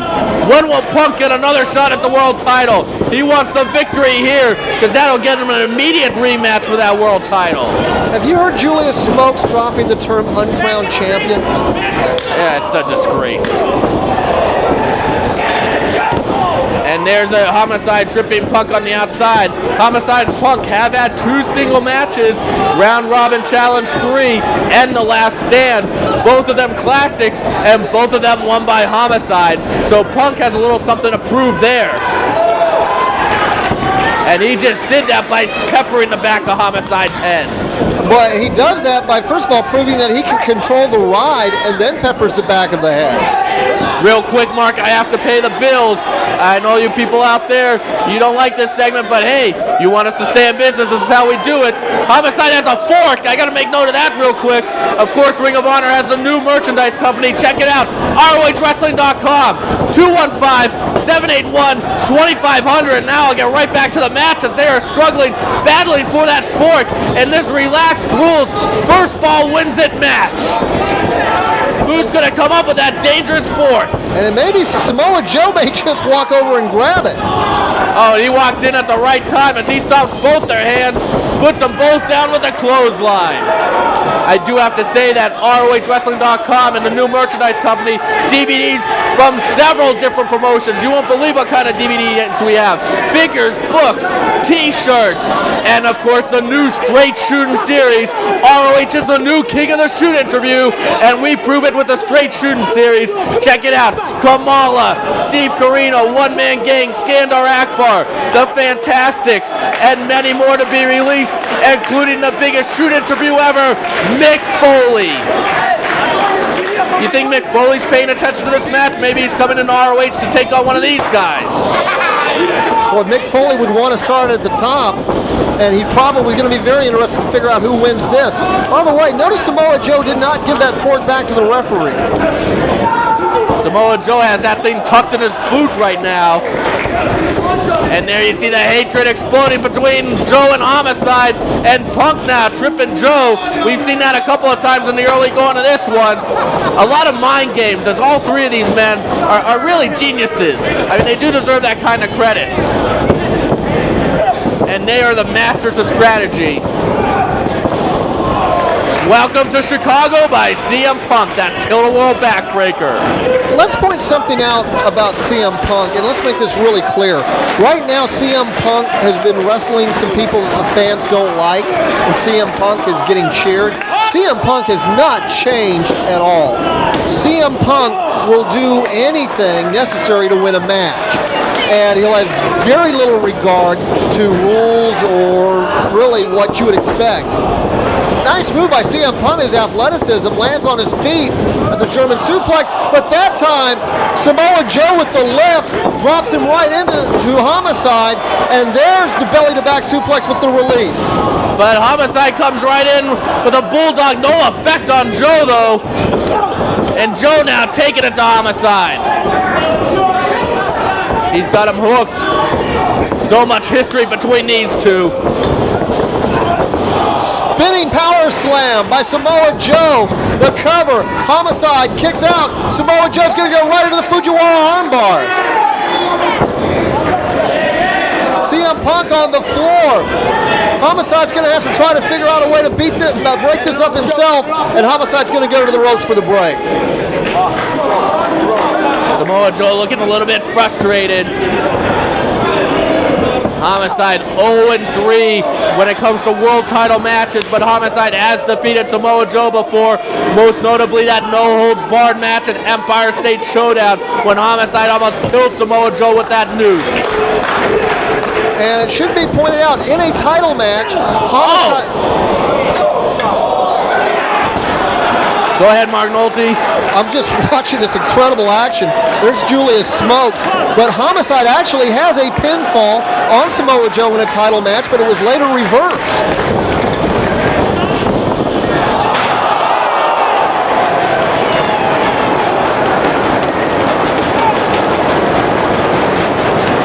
And Homicide just got nailed by that tope with a flying forearm by Samoa Joe. You made mention of Homicide thinking that he got the pinfall on Samoa Joe. He might have, it's debatable. Reborn stage 1, and now is the night that Homicide snapped and threw the fireball in the face of Samoa Joe. And a lot of wrestlers like to get paid for wrestling. You could actually say Homicide and Julius Smokes are paying to wrestle this match.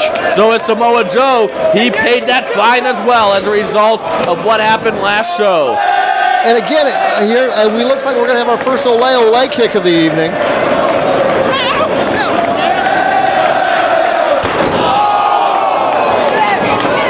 And Joe taking the face off of Homicide. Notice Julius Smokes running for cover. And Joe has pulled out that fork. Now, I saw Homicide scraping that fork against a brick wall outside the building, sharpening the spokes of it. And Joe's going to use that ghetto fork on Homicide. That's payback for the Generation Next show when Homicide busted open Joe with the fork. Oh, that's gruesome. That's just gruesome. This is not a side we normally see from Samoa Joe, but Joe is getting his payback right here. Well, between being spit on, having the belt spit on, being quadruple teamed, having fire thrown at him, can you blame him, Jimmy? Not at all, and he has felt that fork too. His skin has been busted open by that fork in the past. I think CM Punk may be playing possum here. CM Punk may be letting these guys kill each other, and CM Punk hoping he can steal a pin. Hey, wouldn't you if there was a fork in play as Homicide is losing a lot of blood in this 100-degree building? Here comes another Ole Ole kick. No!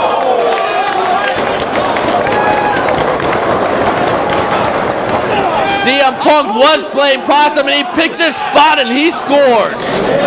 Now CM Punk going after Homicide, because Homicide is the one in the weakened state. He's the one that's lost the blood here. So he ambushes Samoa Joe, lays him out, and hopes he can keep Samoa Joe on the floor long enough to polish off Homicide. Can CM Punk get that elusive pin on Homicide? Here it is. Hansen with just a 2 count.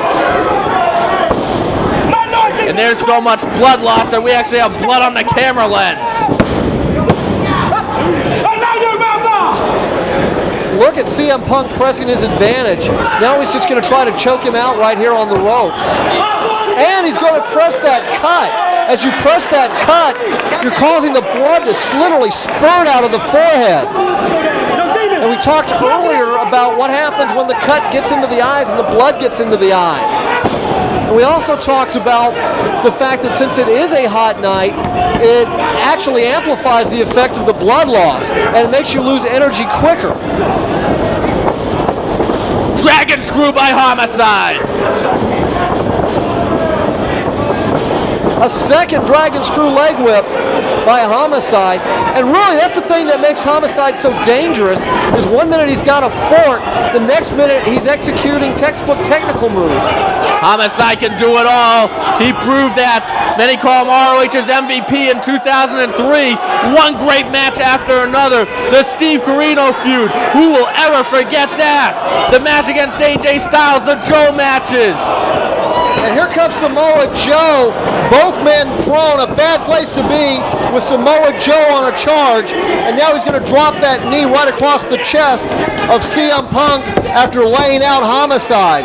And notice Samoa Joe, as soon as he gets the opportunity, goes after Homicide. I think Samoa Joe may be a little myopic in this three-way. He is peppering Homicide. No, Homicide blocks the clothesline. Oh, turns it into a backdrop driver.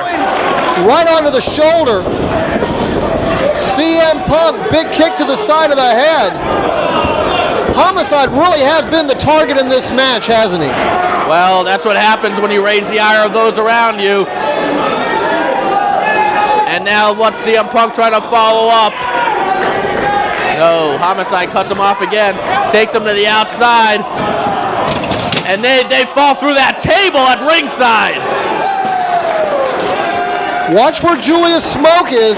Julius is not going to be shy about getting involved if he thinks he can get away with it. No doubt about that. Pile driver through the table. And there was no giving that. The table was already against the floor. You're absolutely right. That's even more dangerous than if the table is elevated. And I wonder if CM Punk's going to be busted open here. CM Punk might be a non-factor. If he even gets into the ring, he might be pinned. Samoa Joe is still down. Homicide, and yep. This might be between Homicide and Samoa Joe right now. Well, we saw CM Punk teaming with Colt Cabana against the Briscoes, where CM Punk, in a similar situation, was laid out for an entire fall of a 2 out of 3 fall tag team match. Death Before Dishonor Part 1, that's what you're talking about. And I'm talking about that sidewalk slam. Cover! 2 count only. Homicide still bleeding. Another 2, but Joe trying to turn it into the STF. And he got the fork out again. An STF with the fork prongs first into the forehead.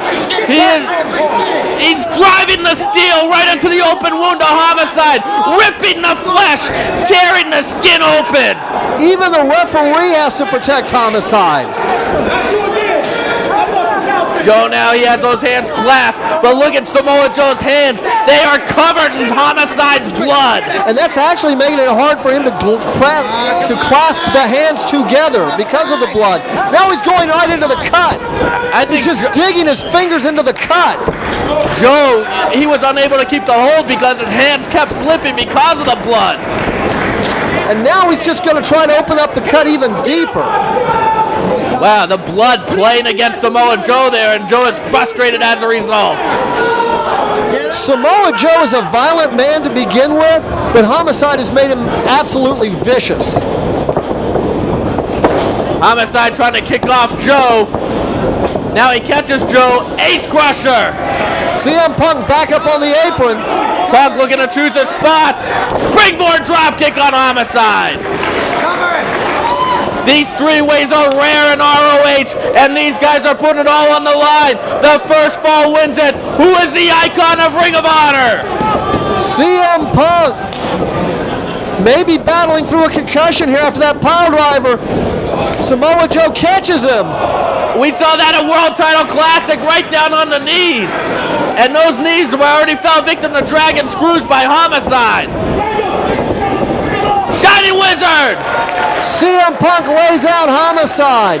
All 3 men are down. All 3 men have absorbed incredible punishment. Guys, come on, I want to win. Whoever gets up first might win this one. Homicide, in addition to getting hit with that Shining Wizard, has been carved up like a Thanksgiving turkey. So, you have CM Punk, who was pile drived, not through a table, but on a table and already been busted open. Samoa Joe has been absorbed, probably the freshest of the 3, but he's also absorbed a lot of punishment. Now you've got all 3 men battling on pure instinct and willpower. Who can get the shot in? Who can get the shot in without the 3rd man being able to make the save? And they're doing it all in 100-degree heat. Homicide rolls through. And now, what's this? What's he doing? That's Punk's own version of the DDT. Homicide using Punk's DDT. And now it looks like maybe a lariat. No, Joe catches him. And he uses the Ace Crusher. That's Homicide's move. Punk now dropped toe hold. A series of big knees.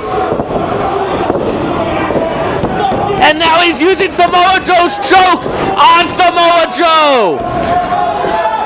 Samoa Joe has held the title for a year and a half using that very hold that CM Punk now has applied on him. Homicide's recovered. Now he's going to mount the top rope. Come on with a double boot to the back of CM Punk to break up a potential submission. Jimmy, you mentioned it earlier. First man that scores the submission or the pinfall wins the match. The title is not on the line. It's all about who is the icon of ROH.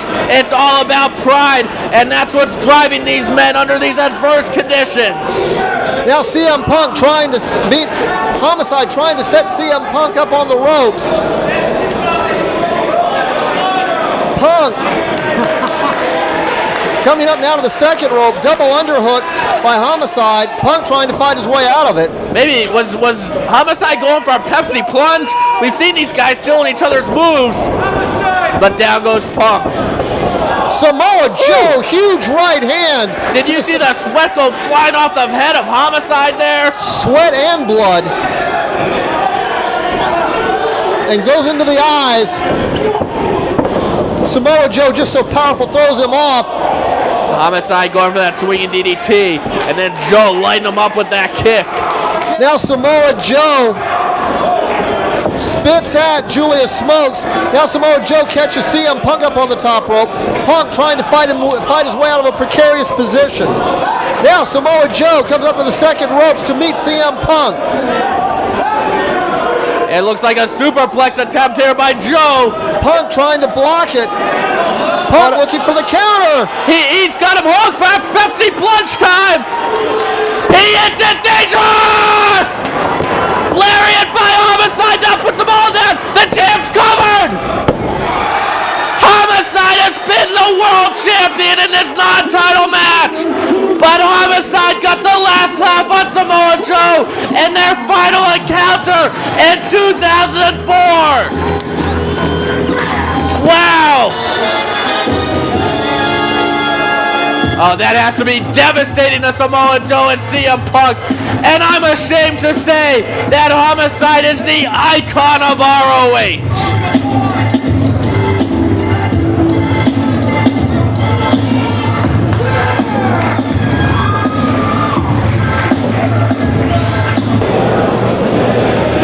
Scramble cage match. Most dangerous match in Ring of Honor. You know, I was in that first Scramble cage match. My partner, Johnny Cashman, you know, Backseat Boys' best tag team. Yeah, that match was pretty dangerous. But we did win. You know, as of late in Ring of Honor, I've been on a roll. And I think I said something about being the best in multi-man matches here at Ring of Honor. And I think I've been proving that lately in Milwaukee and Chicago. Now tonight, they say it's even going to be more dangerous. And guess what? I'm riding solo. But I think tonight will definitely prove why. I'm the most exciting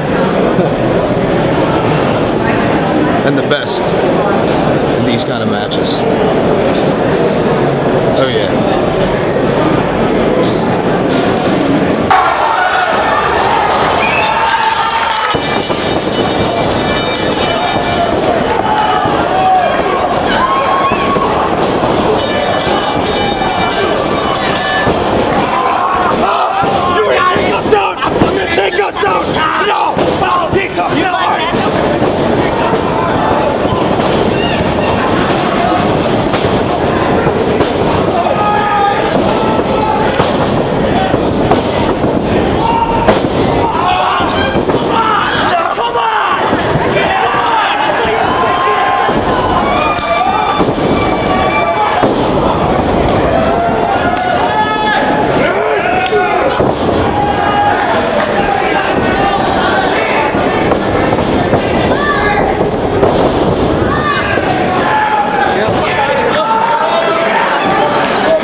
what a first half of action here in the Boston area, folks. Colt Cabana, he's on his way to the hospital. Samoa Joe, he got pinned by Homicide.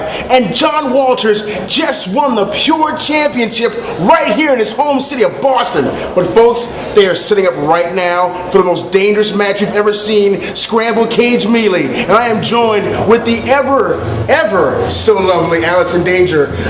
Tell me, sweetie, what's your thoughts going into this cage match, baby? You have no idea how excited. Look at me. I'm shaking. I feel so good tonight. Moth Whitmer, you two wanted that title shot. You can taste that title shot, and I've taken it away from you. Look what you have tonight. Thanks to me, guys. You have the Scramble, Melee, and the cage, and I'm going to sit there at ringside, and I'm going to watch you get beaten, and I'm going to watch you bleed, and I'm going to watch you die, because I will not rest until you two are dead and buried. Oh, that's good. We know it excites her, folks, don't we? So, we got her thoughts. Let's go back to the ring, folks. It's Scramble Cage Melee right here in Boston.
Time for the most controversial match, not just in Ring of Honor history, but perhaps professional wrestling history. Scramble Cage Melee. Every man for himself. The winner will get 10 times his usual payday. And this is the controversial part, the dangerous part, the risky part. The only way to eliminate someone is to jump on them from one of the platforms on the top of the steel cage.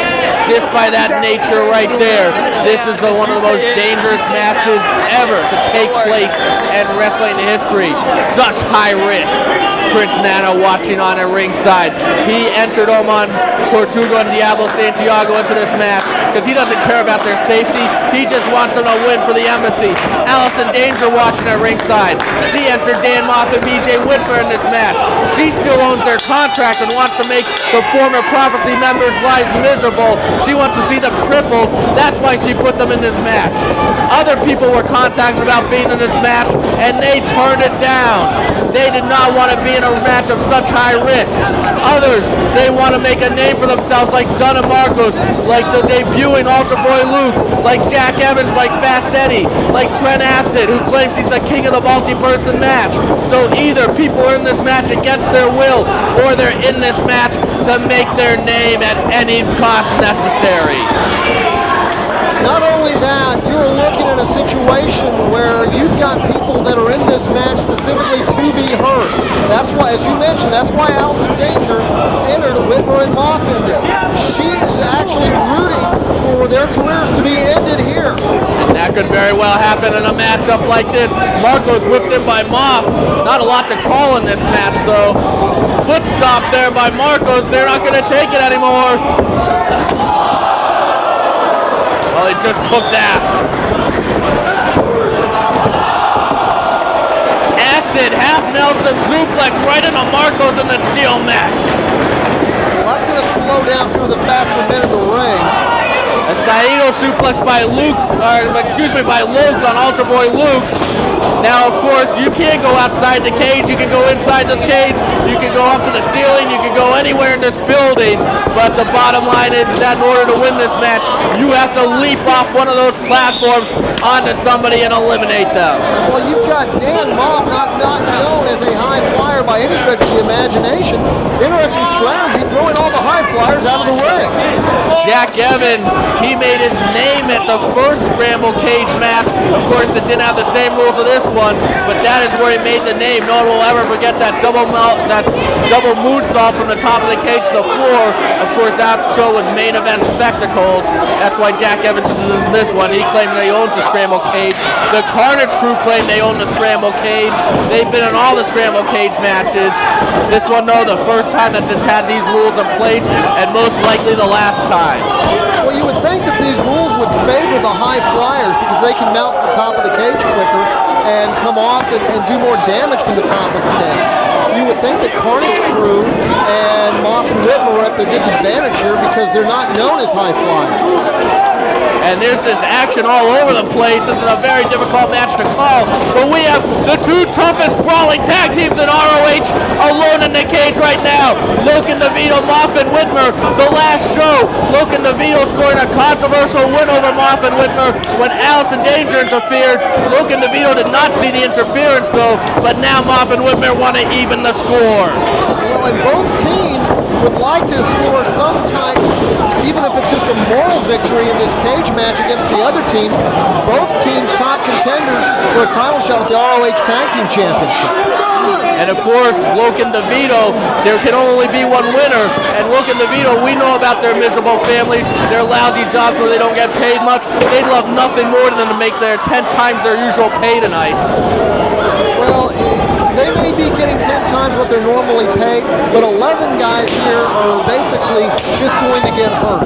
And that's what's happening here. If you weigh the odds, the odds of getting hurt versus the odds of getting 10 times your pay, that's still not a very good bargain. It's like being in a lottery as you see bodies flying on the outside into the cage, and DeVito is busted open. And Luke got double shoulder block, and he is busted open as well. Moff and Whitmer getting a measure of revenge for that loss they suffered at the last shows to the Carnage Crew. Well, Jimmy, we've been focusing a lot about coming off the top of the cage and the damage that you can do from taking some of these ridiculous moves from off the top of the cage. It almost takes away from the fact that this is a cage match, and all the damage that you can normally do in a cage without coming off the top is in place as well. That's true. A cage match is normally dangerous enough as it is, as that steel mesh will just rip your flesh open, as we've seen with Logan DeVito. And now you add the high-risk, high-flying daredevil factor. And there's Omar Tortuga whipped in by Marcos. And Luke just suplexed into the cage. And Whitmer, though, Northern Lights into the corner, and Allison Danger's loving it. The delusional, the psychotic Allison Danger. She's gonna let Moff and Whitmer go. Never let women know where you live. And there you see Marco still battling with Omar on the outside. Chaos all over the ringside area. Well, it's interesting that the cage door is open because teams are going to be encouraged to go to the floor so they can come to the top of the cage. And look at the big man! Look at DeVito! What's he gonna do, Mark? He came off one of the platforms at the last Scramble cage match at our best.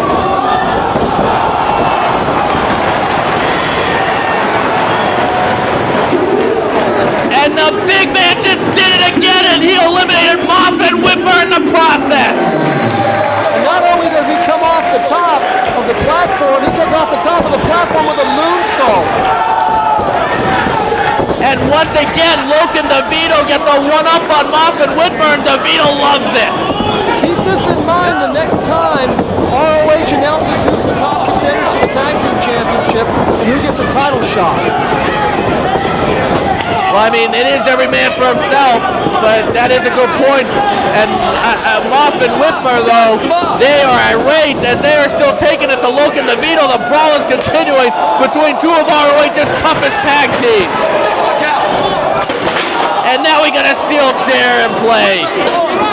The Carnage Crew may have won that battle, but they certainly don't look like they've won anything. Well, the war is continuing between Moff and Whitmer and the Carnage Crew. In fact, it's heating up.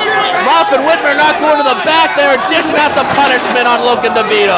If anybody has extra pressure here, it's Trent Acid, who's just been put in the ring by Fast Eddie. Trent Acid claims to be the master of the multi-purpose match. Person, you mean? I'm sorry. But there goes Fast Eddie. He's in there with Trent.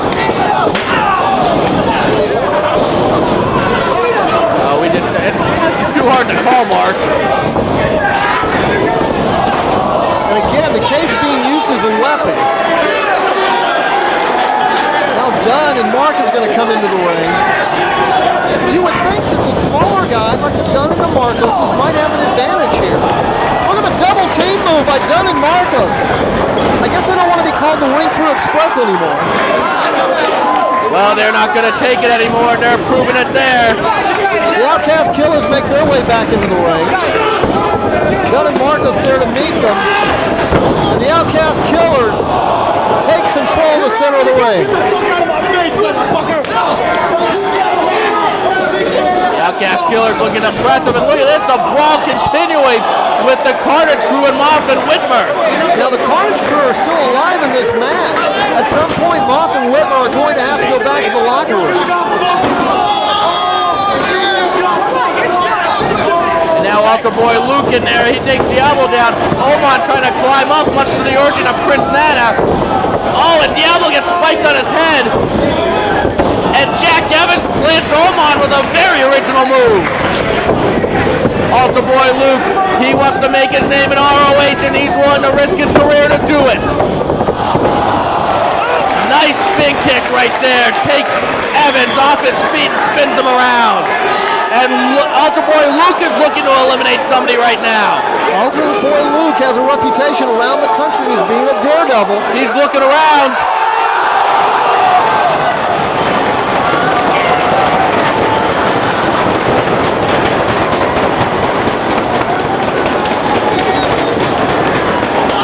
And a beautiful swanton takes out Loken DeVito, Moff and Whitmer. Moff and Whitmer already eliminated, but that just eliminated Loken DeVito. I can't believe he came off the cage all the way to the floor. It's dangerous enough to come off that platform into the ring. But to go all the way to the floor, you mentioned Altar Boy Luke wanted to make a name for himself. That's insanity. You saw him looking around on the top of the platform, and he chose to go to the floor. And Loken DeVito can attribute this loss to Moff and Whitmer. Altar Boy Luke, I don't even know how he's still moving. Fast Eddie takes down Diablo. And the fight's continuing between Moff Whitmer and Loken DeVito. And that issue's definitely heating up. Moff and Whitmer causing Loken DeVito to be eliminated by Altar Boy Luke. Loken DeVito busted open. Oh, and Fast Eddie just got throat first across the top rope there. And there's that senton by Marcos. Dunn and Marcos, what an opportunity this would be for them. Now Marcos looks like he's going to go to the platform. Dunn's going up too. This could be a stage dive. We've seen him do this from the top rope to the floor, but never like this. And oh, Fast Eddie's cutting off Marcos though. Luke taking down Tortuga. And now Dunn having second thoughts. Well, I think he's just looking for someone to dive on maybe. As right now, Fast Eddie and Marcos are battling on one of the platforms. That's not where you want to fight somebody. And what's Dunn doing?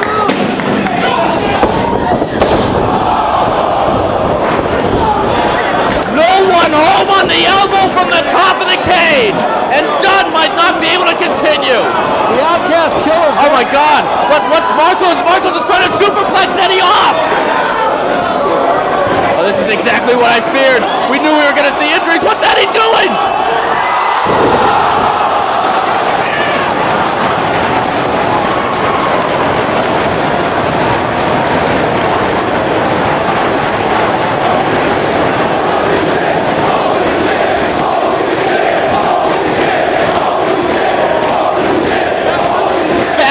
Just did a fall-away slam on Marcos from the top of the cage on everybody, and I think that eliminated the Outcast Killers. Dunn and Marcos have been eliminated, and Altar Boy Luke was, and Marcos was, because Eddie landed on Marcos on that fall-away slam.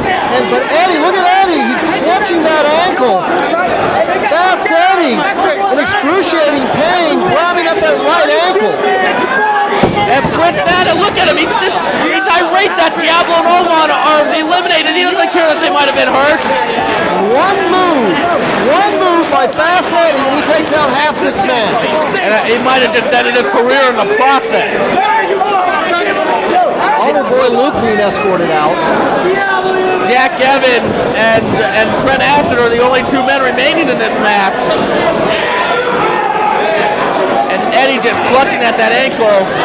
I mean, it's so dangerous. That's why ROH officials kind of regretted having this match. Now the referees are diving to Fast Eddie, trying to keep Fast Eddie safe here. And it looks like they're going to try to get Fast Eddie out of the ring, Jimmy. It's not eliminated, however, he is unable to continue in this match. Fast Eddie can't continue. That's such a shame.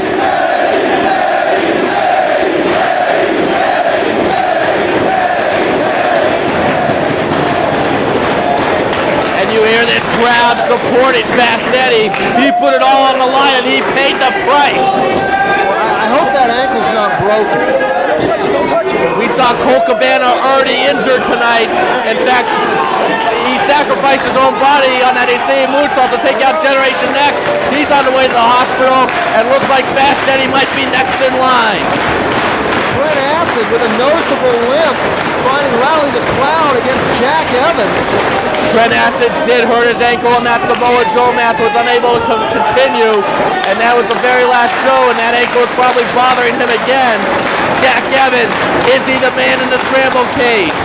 Trent Acid, is he the king of the multiverse and matches? A quick exchange and Jack Evans gets the one-up on it. Well, thanks to Fast Eddie, this is no longer a multi-person match. And there's a boot, and Acid levels Jack Evans. I still can't get over what I just saw. You know what? This means that what's Trent Acid going to do? A dive from the top of the cage just on to Jack Evans? Yeah, that's all he needs to do to win it by now. But that's so dangerous. But if there's pressure on anybody in this match, and I think it's on Trent Acid.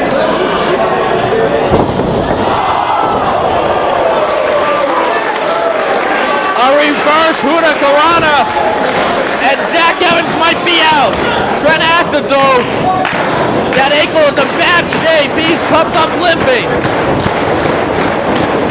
Trent Acid, well, I thought Jack Evans landed right on his head. If I was Trent Acid, I think I'd try to finish this now. But Trent Acid wants to continue. Jack Evans slams Acid down and saves himself. Jack Evans playing possum. Can Jack Evans score the win for Generation Next in this main event? You see the bandage wrapped around his arm. Acid catches him.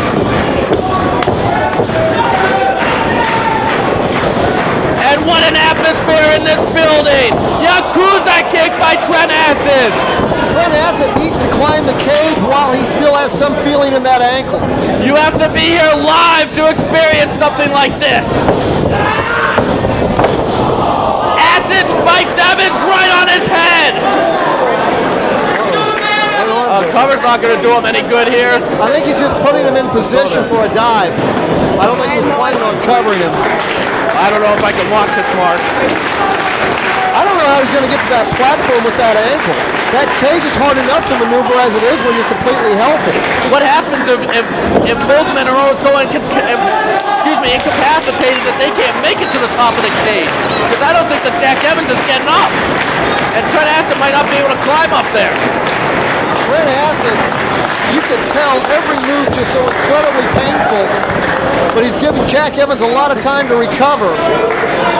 Now Evans, who is probably the better of the two as far as being able to fly, Evans one of the best flyers in professional wrestling, now comes up to the top rope, bracing himself with the cage, and again, working, taking some shots at the extremities of Acid. Evans and Acid both up on the platform. I can't even watch this. This is a train wreck.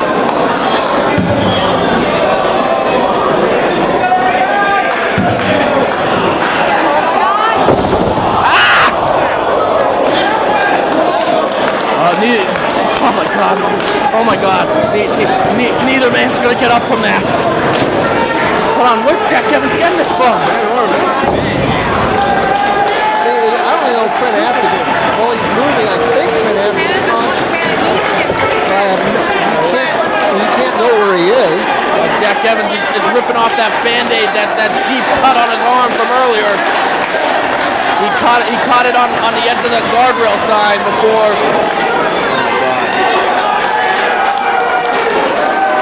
Jack Evans using his last ounce of strength to go up there.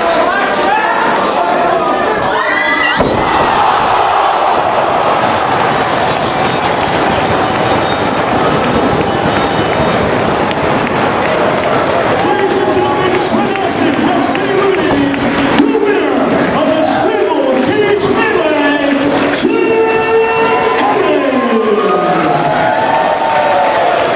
Evans is the winner. The referees all rush into the ring and checking on both Evans and Acid. That was the most unbelievable spectacle I've ever seen.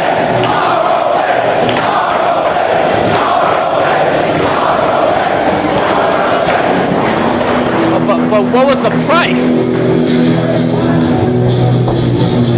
Neither man is moving. Cut the music. Turn on the house lights here.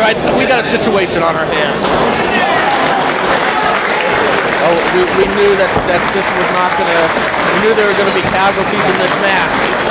We saw Fast Eddie go down. We saw Logan DeVito busted open. Trent Acid might have had his ribs crushed. And Jack Evans isn't moving. We knew this was a dangerous match. I don't think we'll ever see a Scramble Cage Melee again with these rules. I just hope we see Trent Acid and Jack Evans. I hate to kill the mood here, but I mean, both these guys are hurt. This is getting serious. I still haven't seen Jack Evans move. All right, Mark, we're going to let the camera fall off. We're going to get out of here. For Mark Nolte, I'm Jimmy Bauer. Thank you for purchasing this home release. We're trying to empty the building right now. Real quick, ROHWrestling.com, 215-781-2500. Merchandise, we got coming events. Nick Foley coming to ROH. Yushin Liger coming to ROH. Shows in Dayton, Chicago, Elizabeth, New Jersey, Boston again, Philadelphia. But I almost feel shallow. Luggage right now. Doc. Bodies right now. You guys gave their heart and soul to this match, this promotion, and they're both paid in place right now. People coming to check it out. All right, well, Mark Nolte, I'm Jimmy Bauer. Thank you for joining us, and we'll see you at Glory by Honor 3.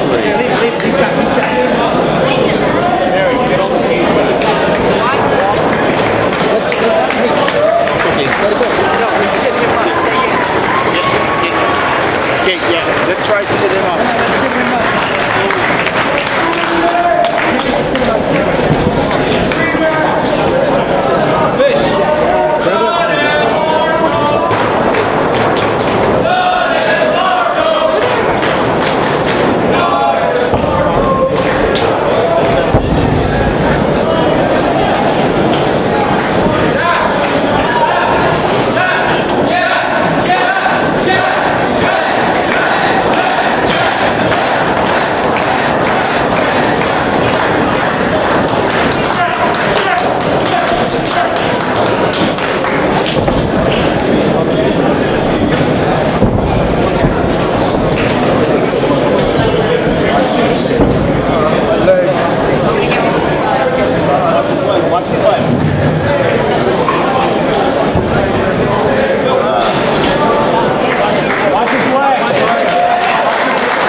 You did so great tonight. You should be a champion again.